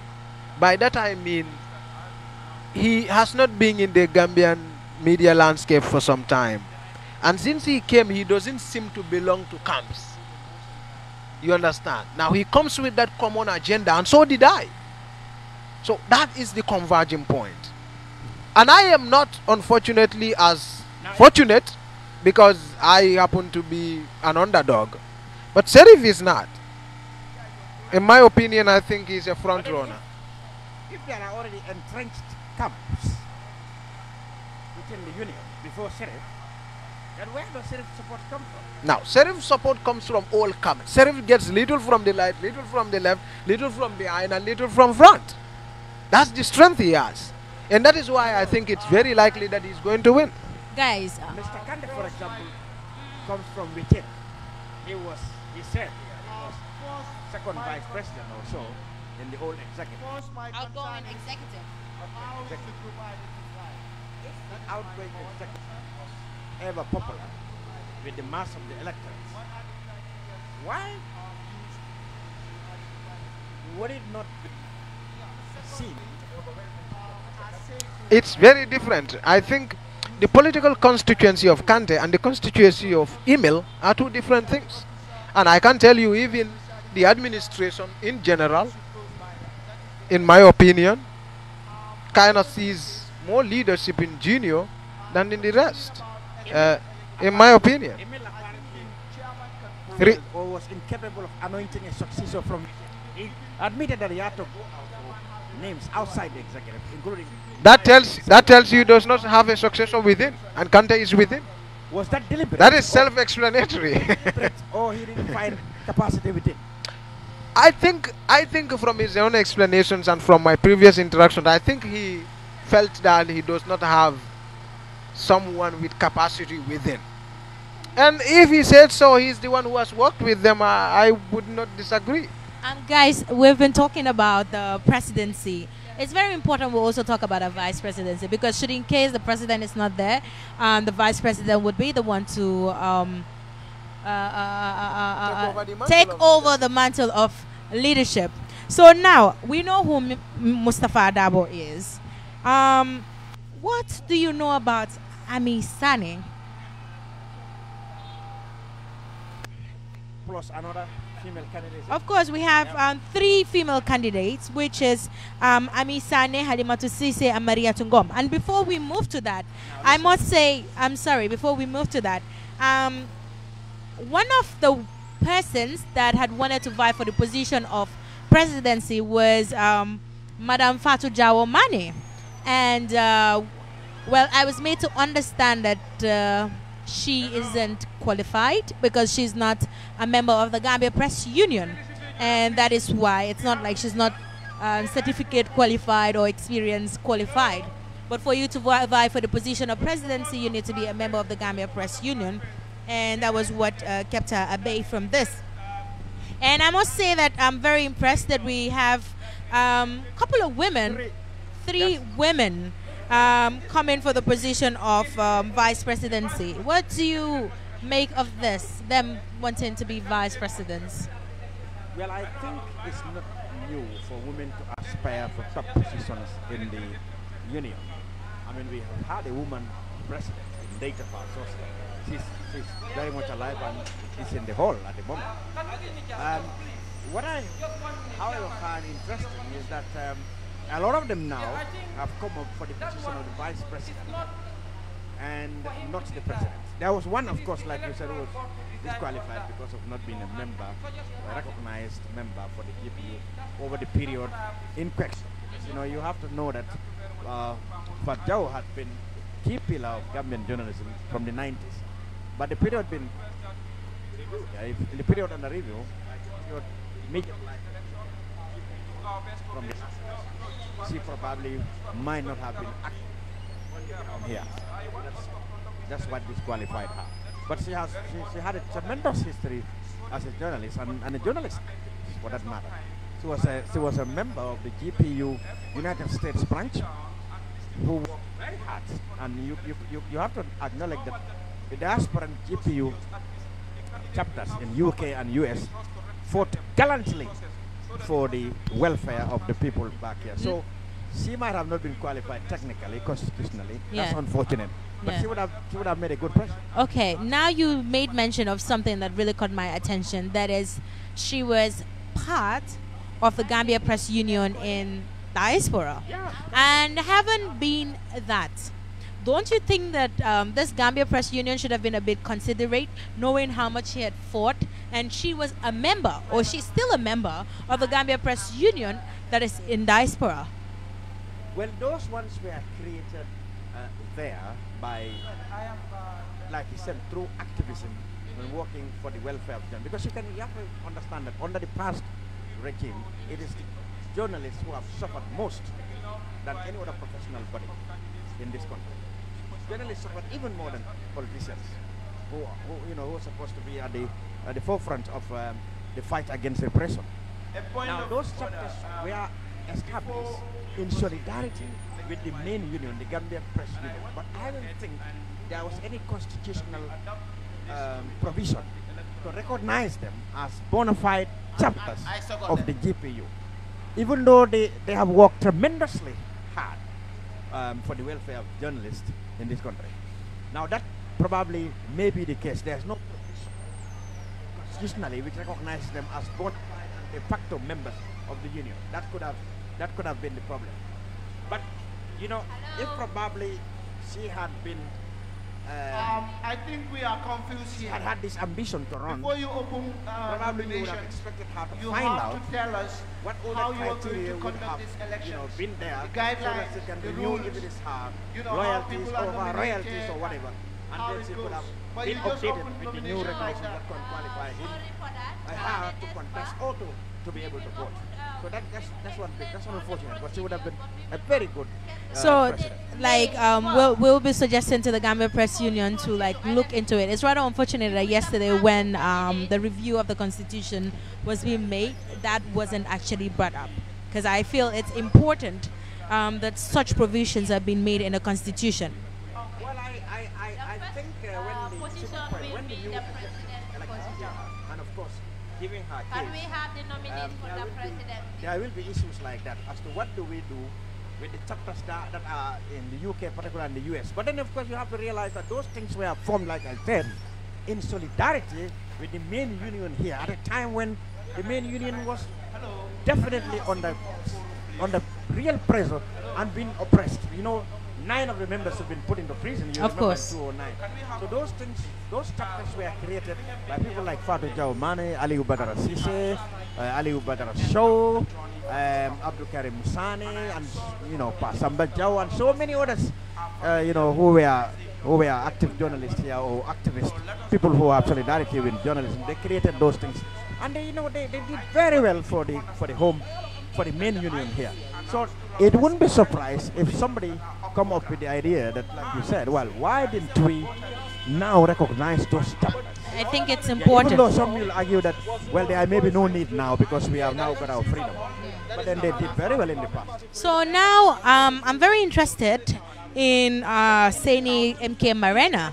Seni Nk Marena was also on exile during Jammeh's regime. And now, being back home, he was made, is it a broadcast director or something like that? But he has a key position at the Gambia Radio and Television Service. And now he's vying for the position of vice presidency. What do you know about Mr. MK Marena?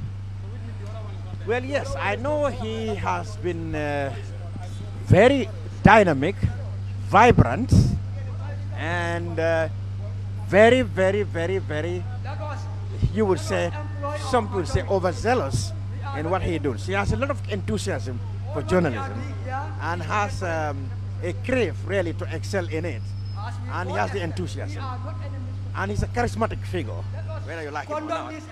And I think he is going to attract quite a number of delegates based on those qualities I've said. So he's a formidable candidate. He's ruling hard. And he has good interpersonal relations with people. But then the women candidates you're talking about, there are 3 women there. And if you look at the list here of delegates, it's quite a number of them are female. And then whether you avoid it, whether you want it or not, it's sometimes unavoidable. Some delegates who are women might just go for, to insert the women pounds and then go and vote for votes. But if they go along that line, of course, their vote will split between these 3 women. But I beg to differ a little, because I want to believe that the Gambia Press Union members are more than just wanting to limit themselves that because someone is a woman, so I need to vote for them. They need to vote for someone that is able and capable to handle the position of vice presidency. Yeah, and but there have been noises I have heard personally that we should vote for women. So now we will hand over to our camera and crew inside the hall because the actual election process has started. Has begun. Stay tuned. One at a time, please. Mr. Chairperson, I nominate Sheriff Bojang Jr. for president.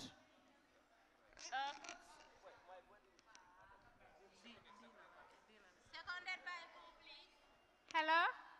Can you get to here? I nominate Sheriff Bojang Jr. for president. Thank you. Someone seconded.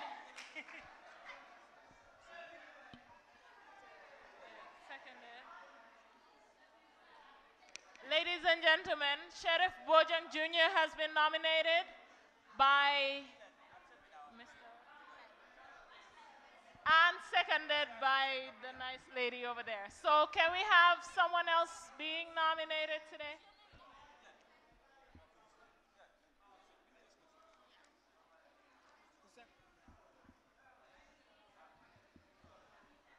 I'm sorry, I am insisting on this, but I think we are missing some stages of this.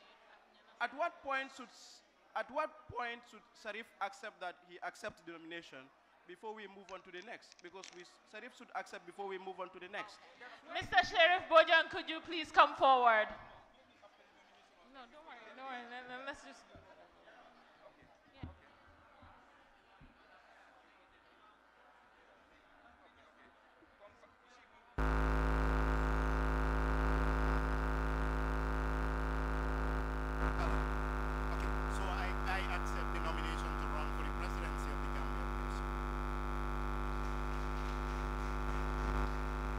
Thank you so much, Sheriff. Let's have another nominee.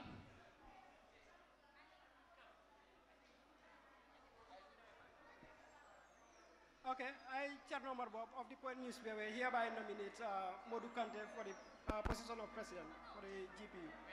Mr. Modu. I, Chairman Bob of the Point newspaper, hereby nominate Modu Kante for the presidency of GPU. Meanwhile, Mr. Modu Kante, could you identify yourself? Mr. Modu Kante, do you accept this nomination? Can we have no, Modu Kante, I am very sorry, but we have to have someone to second it before you declare your candidacy. Can anyone second it? But can he just stand there so whoever seconds it, you have to come to the mic, please. On his nomination, Modu Kante's nomination. Sorry? I'm Fatou Balde. I rise to second Modu Kante's nomination as the president for GPU. Okay, Modu Kante. I am Modu Kante, accepting it with honor. Kante, can you please come again? We did not hear anything. I am Momodu Kante, accepting the nomination with honor.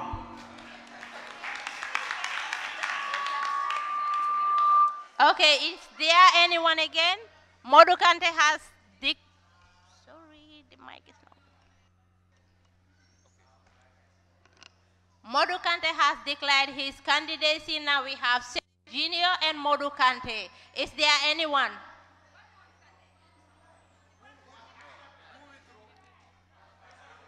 Sorry? He accepted. Declared. Oh. Did you say declined? Declared. No, I did not say. Hello, I did not say declined. I said Modu Kante has accepted the candidacy for presidency. Clear enough? Good. Yeah, I just have an information. Thank you very much, all the Congress delegates. For your information, I was vying for the presidency, but now I withdrew. Thank you. And for your information, I will support any candidate that wins, and I will give all the support.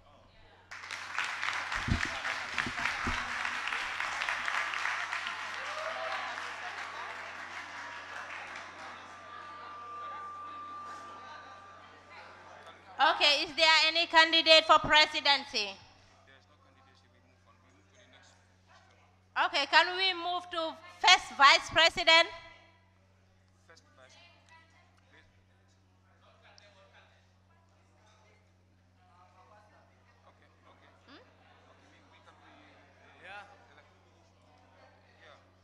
Do you call for vice president? Yeah. I am Keba Jefang. I am nominating Halimatu Sise. First vice president. Yeah. That's what I'm. I am sorry. Can we do our work? We need a list, then we can explain the way the election will go, and we do the elections. Can we do our work, please?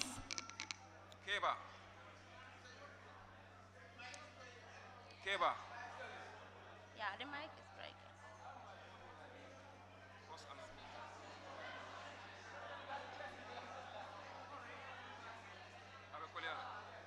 Okay. No, it would be best because we are electing for this. So let's have the three candidates. Then we explain that we do the three candidates voting. Okay, let's go ahead. Let's go ahead. Go ahead. Nominate. Hello. I think You have the floor. What's his name?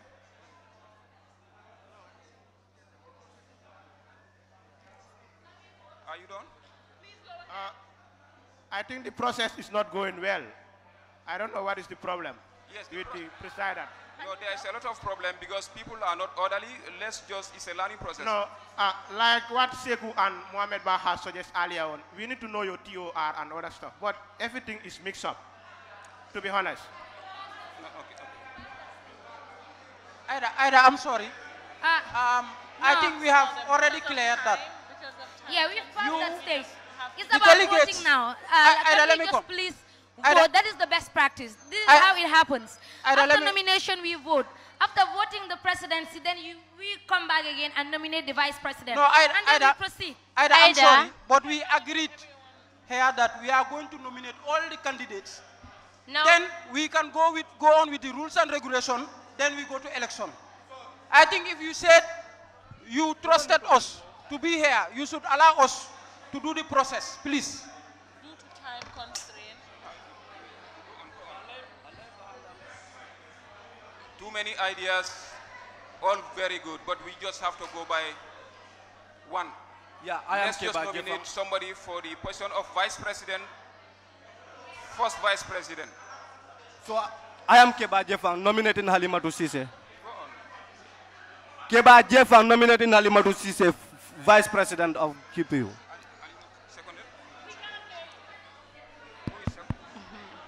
Hello, are you hearing? I am Keba Jefang. Ah.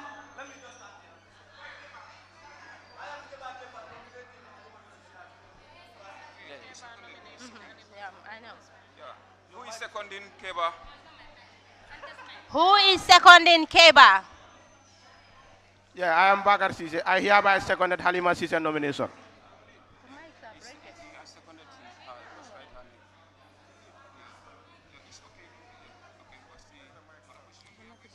No, they need another one.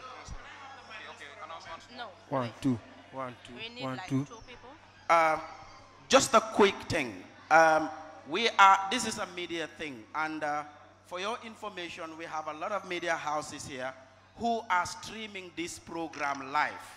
And the reaction from viewership is that the GPU is very disorganized. So let us comport ourselves and let us prove to the viewership and to the world that we are capable of going through Congress to the end. And the other suggestion I am putting to the IEC is that for fairness, for fair play, for democracy, let all the positions be nominated and accepted, and we vote for everything at the same time. Thank you. Jibairo, thank you very much. I think that is the suggestion. That's a very good suggestion, and that is what we are trying to do here. Unfortunately, we have a lot of ideas from the floor, which are very good. But at some point, we must only have to go by one idea.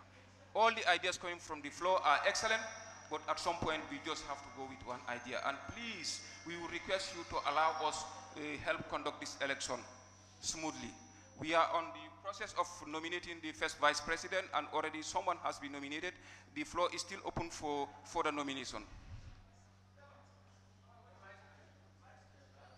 First vice president. First vice president. First vice president. It's vice president. Hello? Okay. My name is Sekou Suare Jabai. I am hereby nominating Mustafa Kedabo for the position of the first vice president. Okay. Position of? This is vice president. Okay. Is there anyone to second the motion?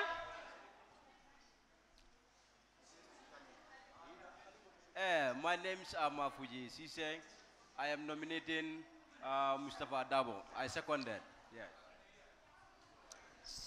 So can we have Mustafa Dabo and Halimatu? To accept or otherwise.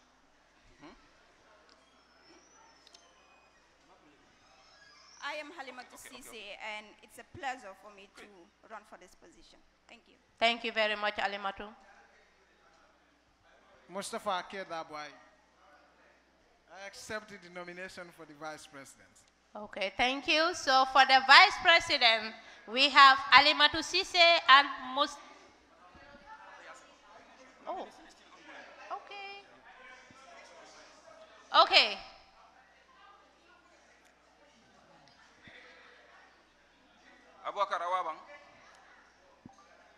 Yes, I go by the name Abubakar Sedikan. I am hereby nominating Seni MK Marina for first vice president.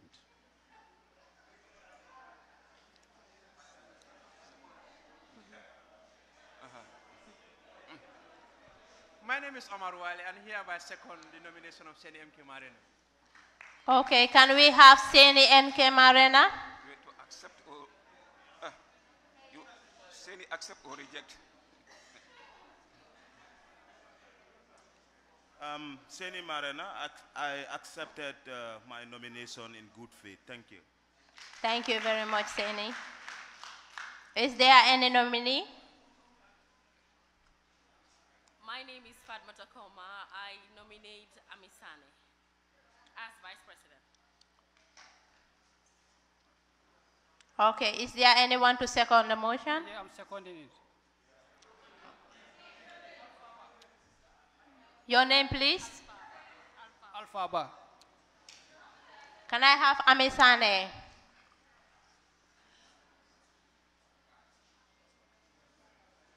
My name is Amisane, and I hereby accept my nomination. Okay, thank you very much, Amisane. Do we have any nominee? Do we have any nominee for Vice President?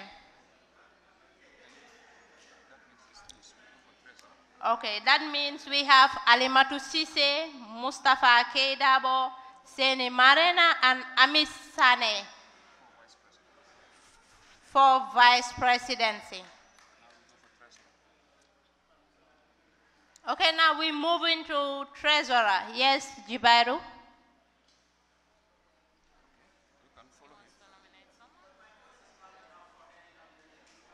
Okay.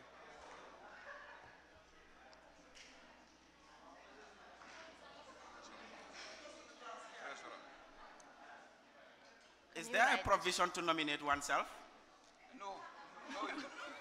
Okay, I am nominating Mariatungam Saidi for treasurer. Okay, let me give you this. Can you write it properly? No, please, I seconded Maria Tungom Sedi. Okay, can I have Mariatu, please? So what am I writing? But I can't remember who was. No, it's here. She didn't write it properly. Good afternoon. I accepted my nomination. Thank you. Okay, thank you, Mariatu.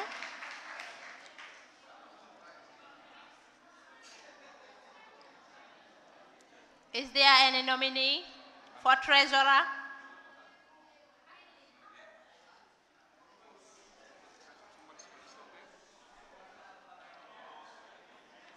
Do we have any nominee for treasurer?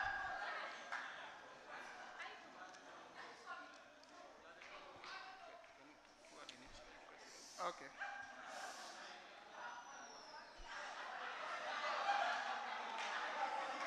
You write it on a big sheet.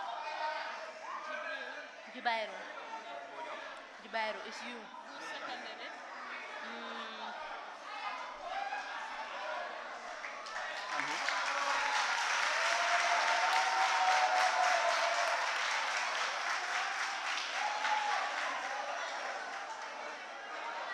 What did I say?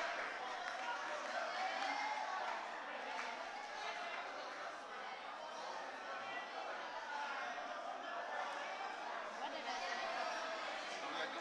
No, of course. Ah, for Mariatu. Hello?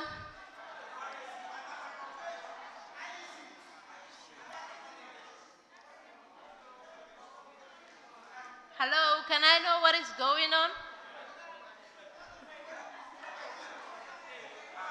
Hello, IEC. Hello. I have a suggestion.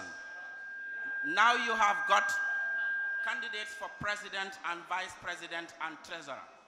My suggestion is for us to vote for the candidates for these three positions because we need to be mindful of the constitutional provision that states, I think it's section 12, that 3/3 of the board shall be women.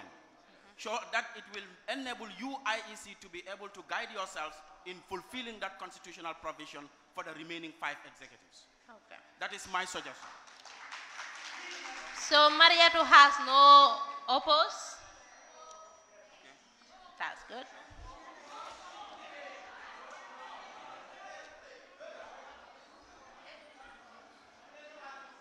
Hello. Yes, Musa, can I know what's going on? Yes, I am Musa Sane. I want to nominate myself for the role of treasurer. Sorry? I am here to nominate myself for the position of treasurer. Nominating who? Nominating who? Myself, Musa Sane.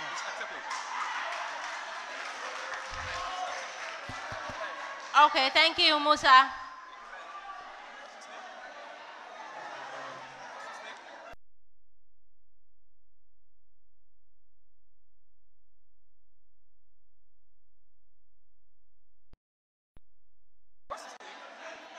Musa?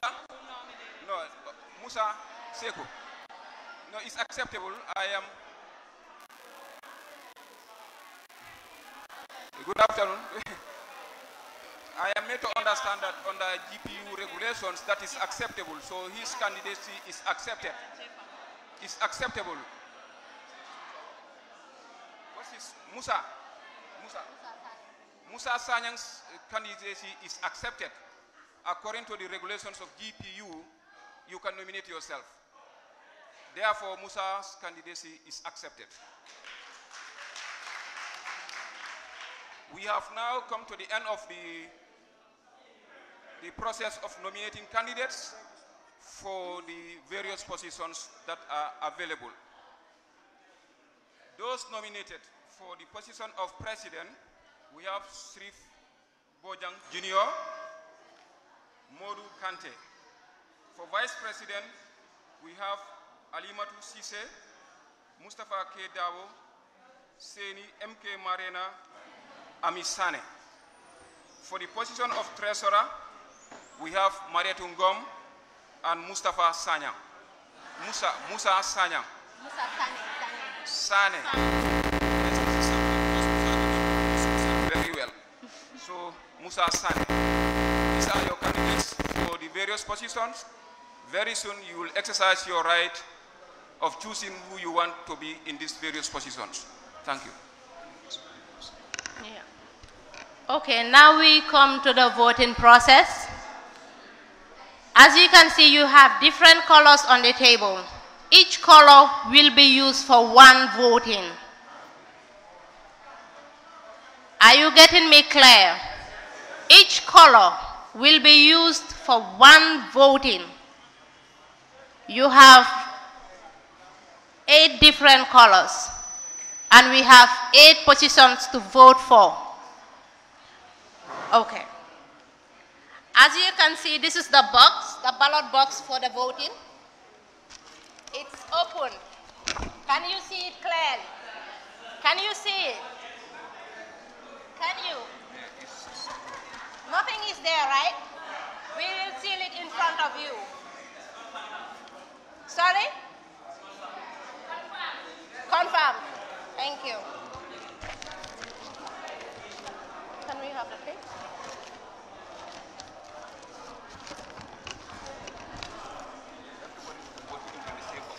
Yes.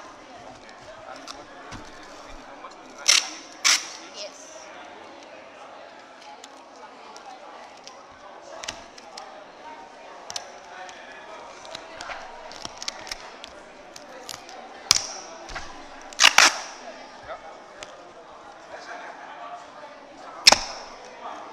Announce it. Announce his presence. Yeah. That will change Mustafa Jalo.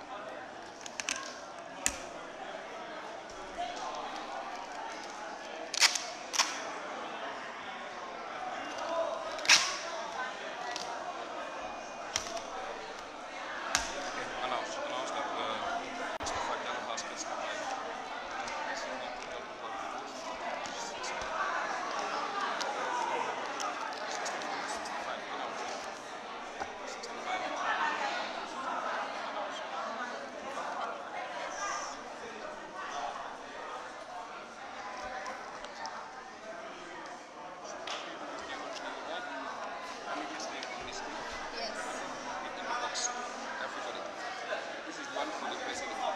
Yes.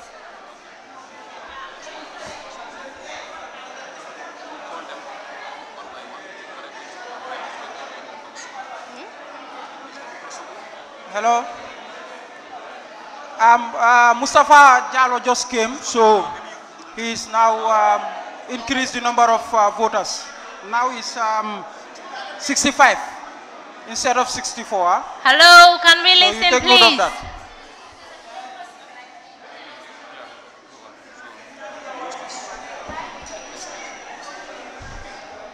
Yeah, what I'm saying is Mustafa Jalo has just arrived. So the voter list is increased automatically from 64 to 65 voters. Please. No, that's it.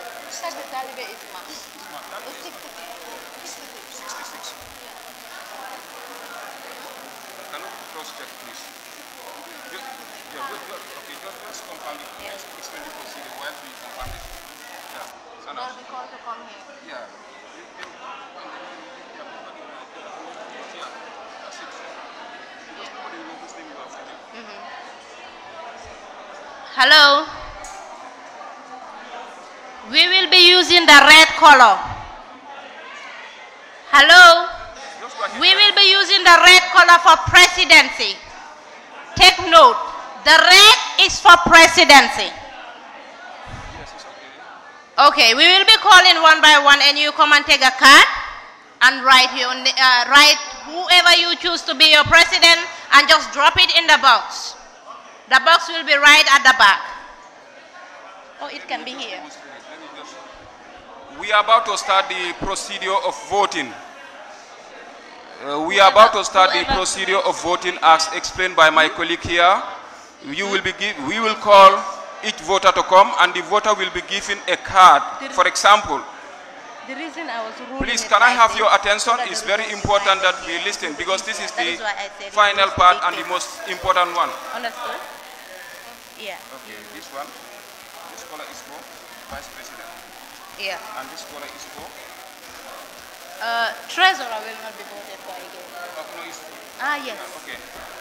This is the token for president. The token for president.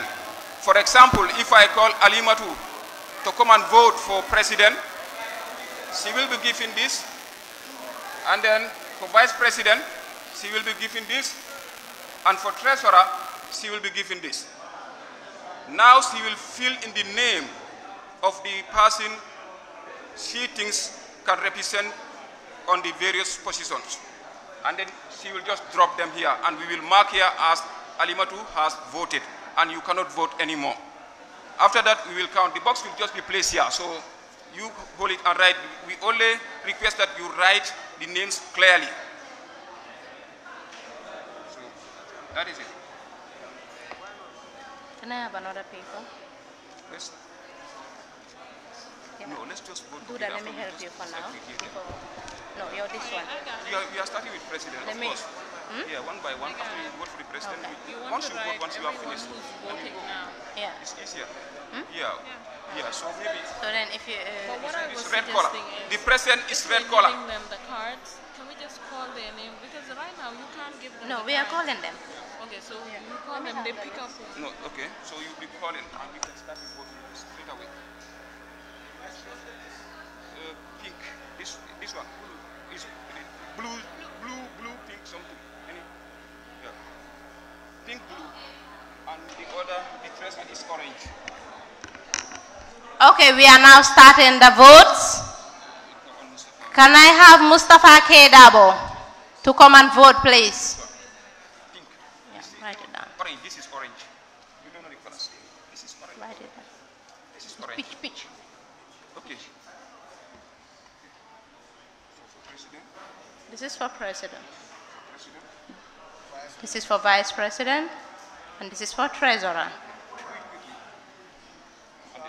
Place the box here. Okay, can we have Seni MK Marena? President? This is vice president. Treasurer. Blue. Yep. Yes. Okay, next. Dudu Bojang.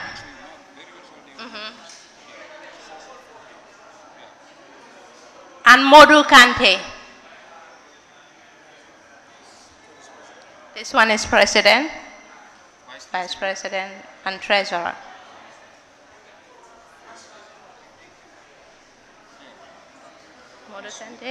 Modu Kante, president, vice president, and treasurer. Yes. If you are not playing, always come to ask. Yes. Yeah. How many people are there? Four. The next person. Yes, four. The next person. So that you can. Utman A.N.J. Abubakar Saidi Khan. Drop it here.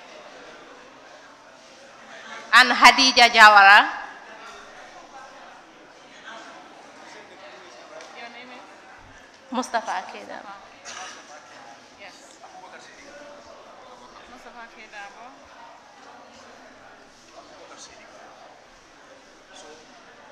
I'll go for one.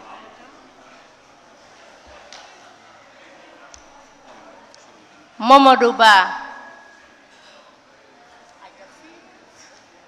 Momodou Ba.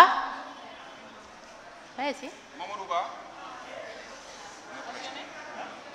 He's present. Aliou Cissé.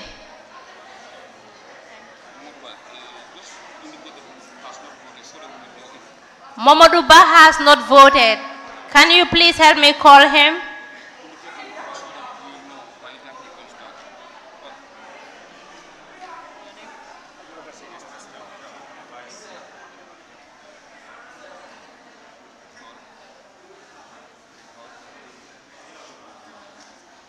Bakary Cissé.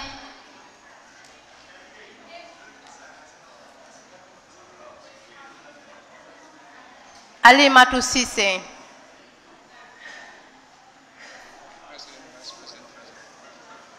You understand?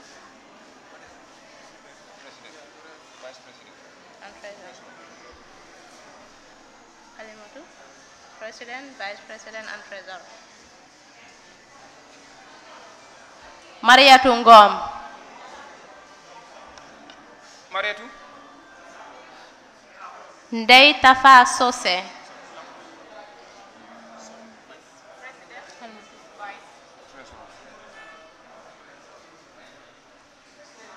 President, Vice President, Treasurer. You confirm whether it's 3 piece. Pate Balde. President, Vice President, Treasurer.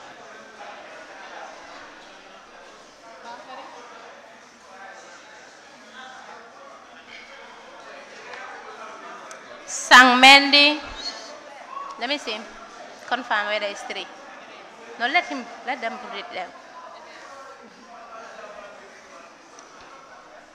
President, Vice President, Treasurer. Musa Cissé.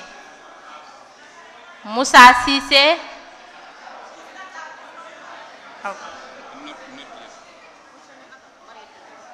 Pamoudou Fall.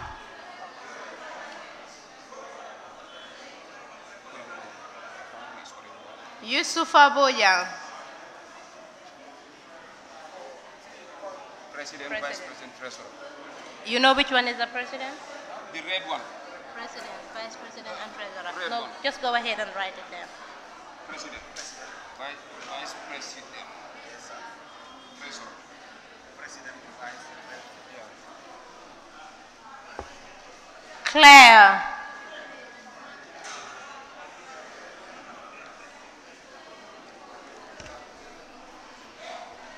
Lamin Fati.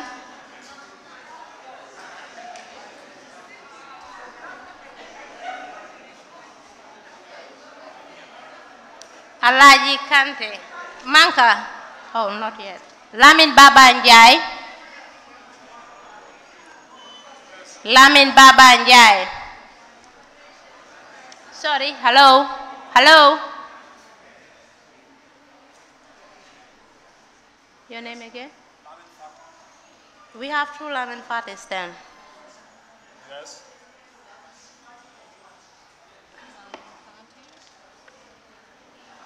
I am Lamin Fati, the freelance. The freelance. Yes. I don't have a Lamin Fati here. We have Sekou? 3 of them? All 3 of us? Yeah. Where is it up there? This one is Lamin Fati. Okay, thank you. All 3?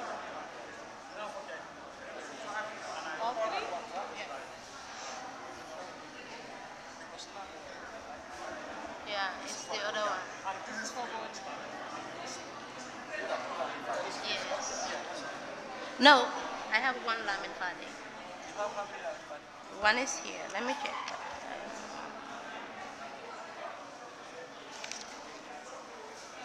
I have 1.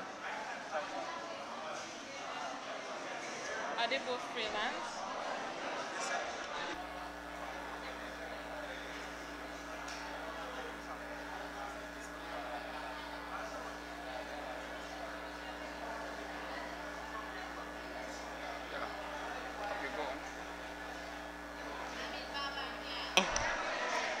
Lamin Babanjai. Not yet.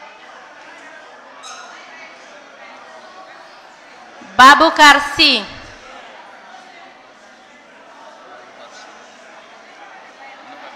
He's coming. Musa Sane.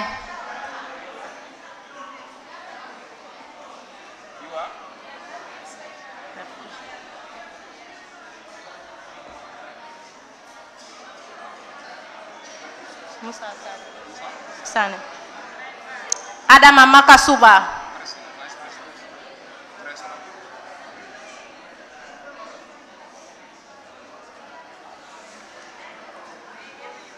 Mustafa Mbai.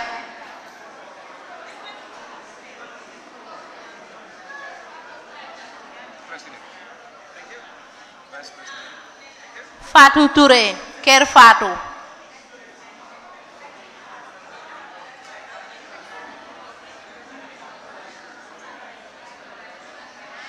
Sheriff Bojan Jr.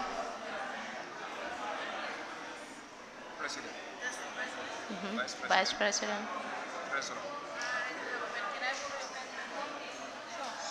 Okay, you can use this one. Chernobob.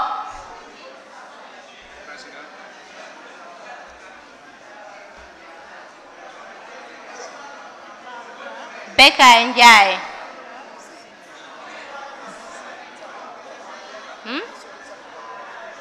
Oh, they put only Chernobyl.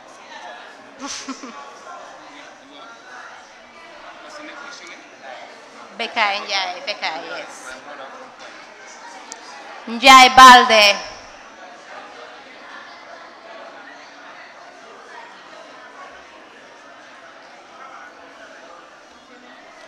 Abdullah Nyoke.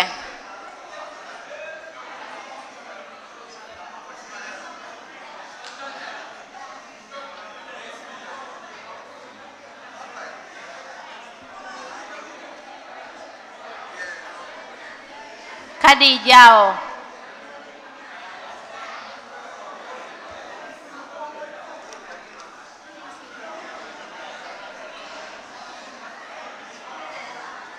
Aisha Davis.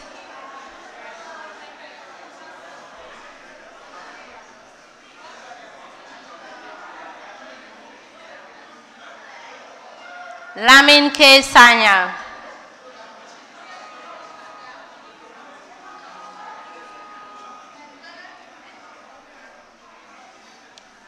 Mohamed S. Ba.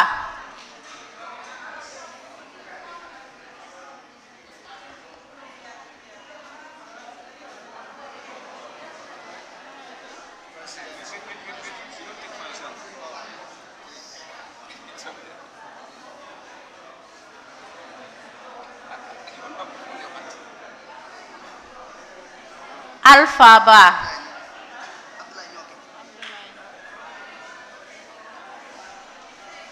Keba Jefang.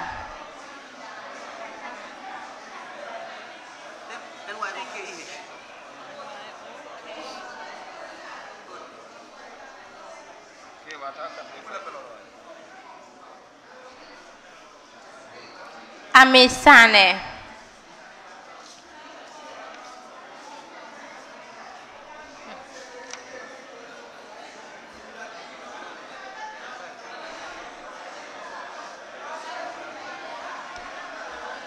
Alaji FS Sora.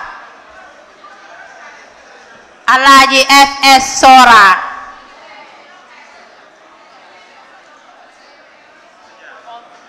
Sajo Kamara.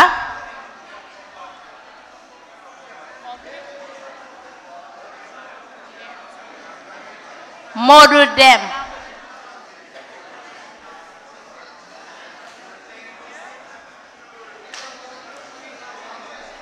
Awaba. You've seen it, right? But you see more to them. You see more to them. I see more to them.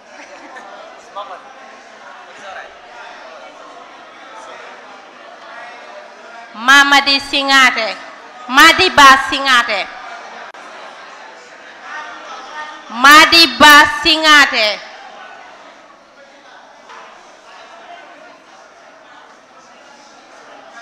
Seku Suare Jabai. President. Vice. President. President. Abdullah John.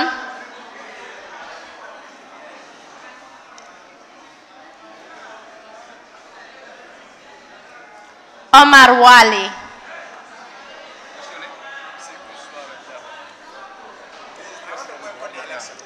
You cannot. You can't. Yes. I want to boycott the election. Please don't. You understood? Ibrahim Presba. Ibrahim Presba.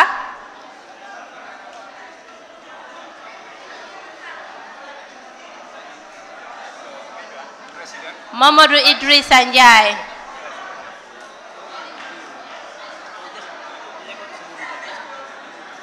Modou Diouf. President Red. Vice President President. Demba Kande. Demba Kande. Yes.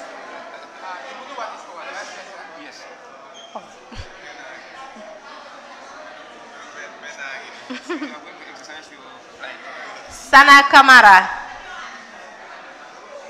Sana Kamara.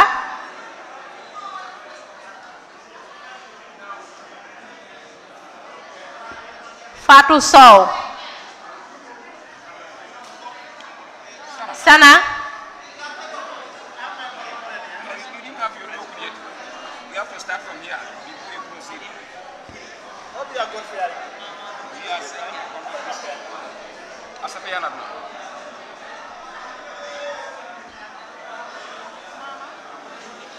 Mustafa Diallo.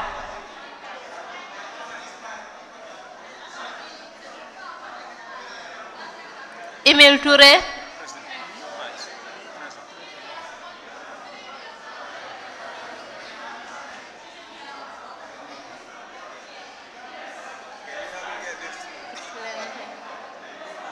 President, Vice President, and Treasurer.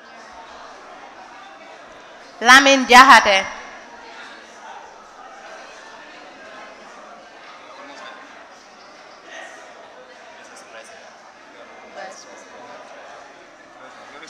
Sekou Jame.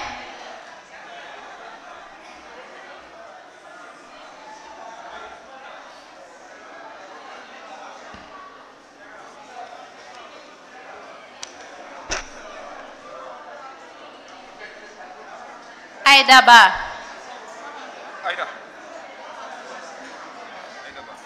Aidaba. Jibairu Jane.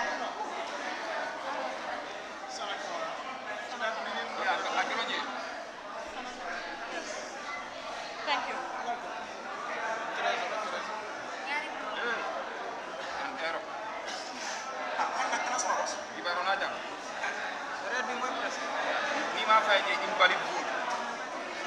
Ibrahima A. Ndiaye.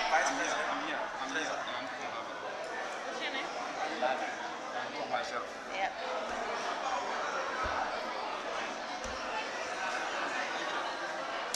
Fatou Koma.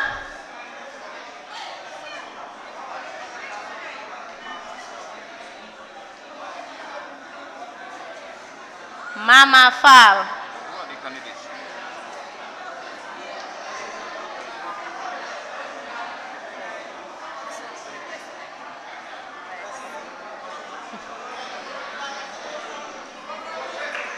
Aliou Bob. Aliou Bob.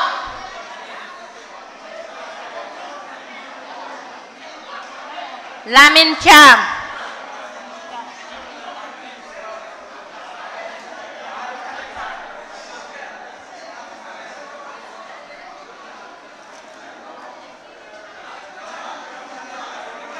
Alaji Mane.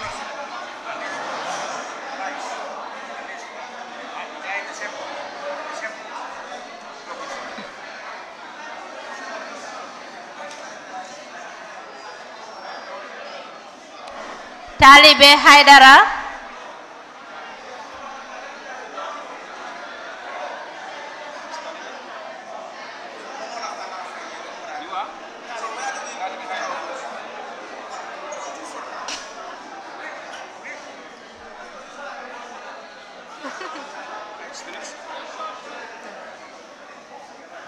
Okay, I will go over the names of those who are absent to know if they are around.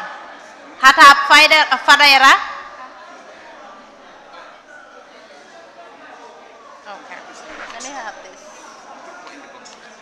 Once we finish, we will close the voting process and then we will go for the counting. Usman Jai. Is Usman around? Okay.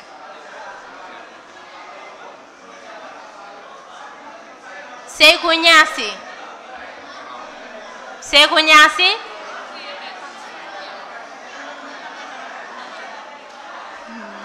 Yunus Saliu.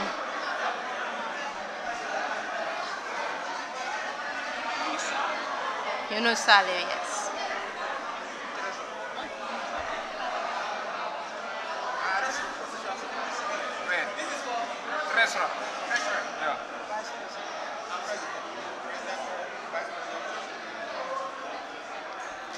Babakar Koma.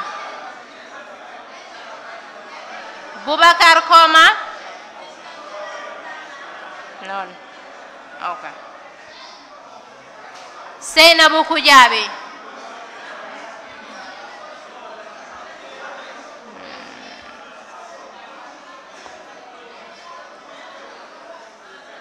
Alaji Manka. Lamin Baba Njai.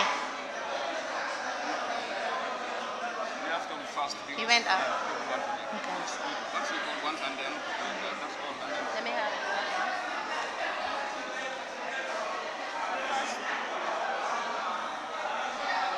That's all.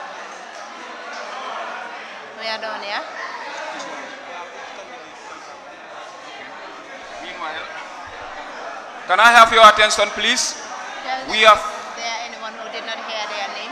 If you did not hear your name or if you have not voted and you are registered, please come forward, because if not, very soon we are going to close the voting procedure and we will move into the counting of votes.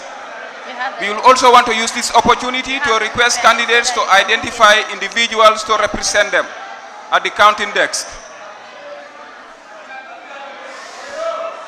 Please, can we have your attention, please?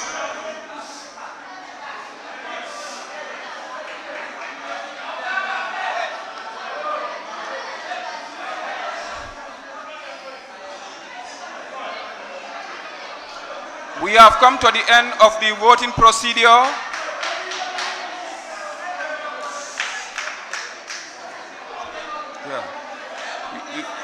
We have come to the end of the voting procedure, and then any moment from now, we will not accept anybody voting again. In view of this, if you have not voted, you have maybe 2 minutes to come and vote. After the 2 minutes, nobody is going to vote again. We will move quickly into the next stage, that is, we require candidates to identify people to represent them at the counting desk. 1 individual per candidate to represent them at the counting desk.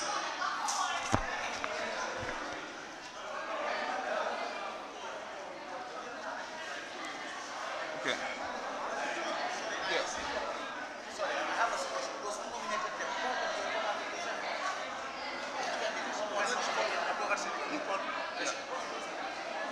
Vice President. We are on the list of Vice President. Yes. I did not vote. Wait. Abubakar Sedikan, you did not vote. I did not vote for Vice President. I voted for the treasurer. I gave you 3 cards. Those 3 cards. Yeah.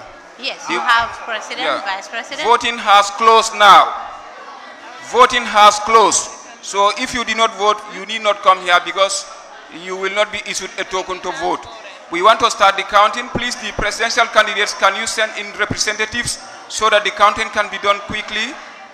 Presidential candidates, vice president, treasurer, can you send in your representatives so that we can start the voting procedure, the counting procedure immediately?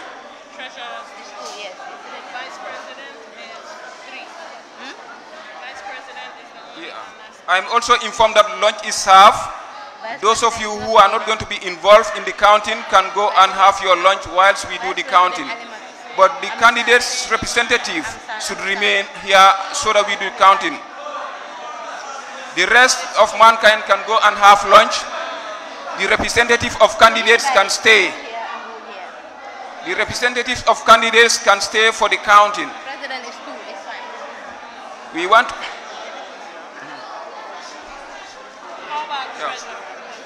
Now, please, Srif Bojan Jr. Srif Bojan Jr., can you please identify your representative at the counting desk?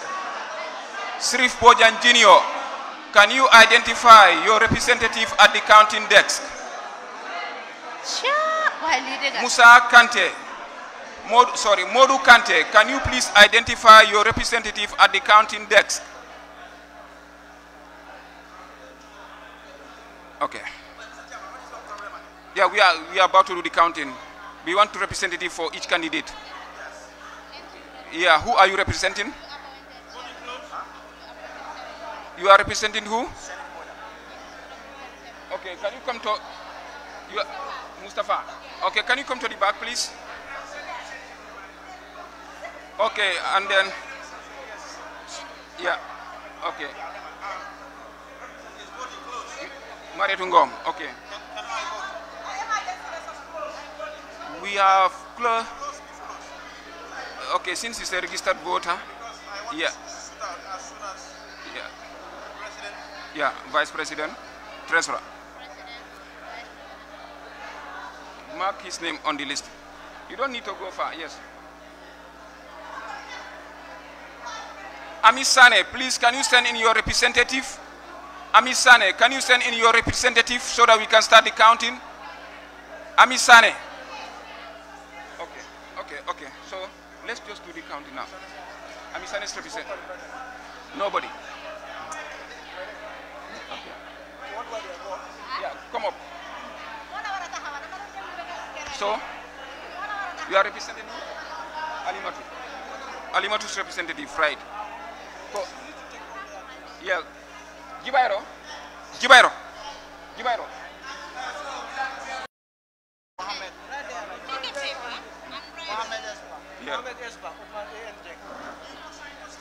Independent observer. Yeah. Houses. What can your company offer me? EJ Investment can offer you a lot. We're unique in the market. Okay. We own our properties and we ensure that they're developed with modern technologies. They're affordable and they are strategic locations. We don't just sell pieces of land, but we create settlements. What makes your company different from others? We're different from all real estate companies in the Gambia because what we have to offer is affordability, safety, and security. We ensure that you get a legal contract from when you pay your deposit, and within 4 weeks of paying your final settlement, we make sure you receive your title deed. 4 weeks? 4 weeks. That's interesting. Yes. Now tell me, what real estate serves your needs? It's absolutely EJ Investment and Real Estate Agency.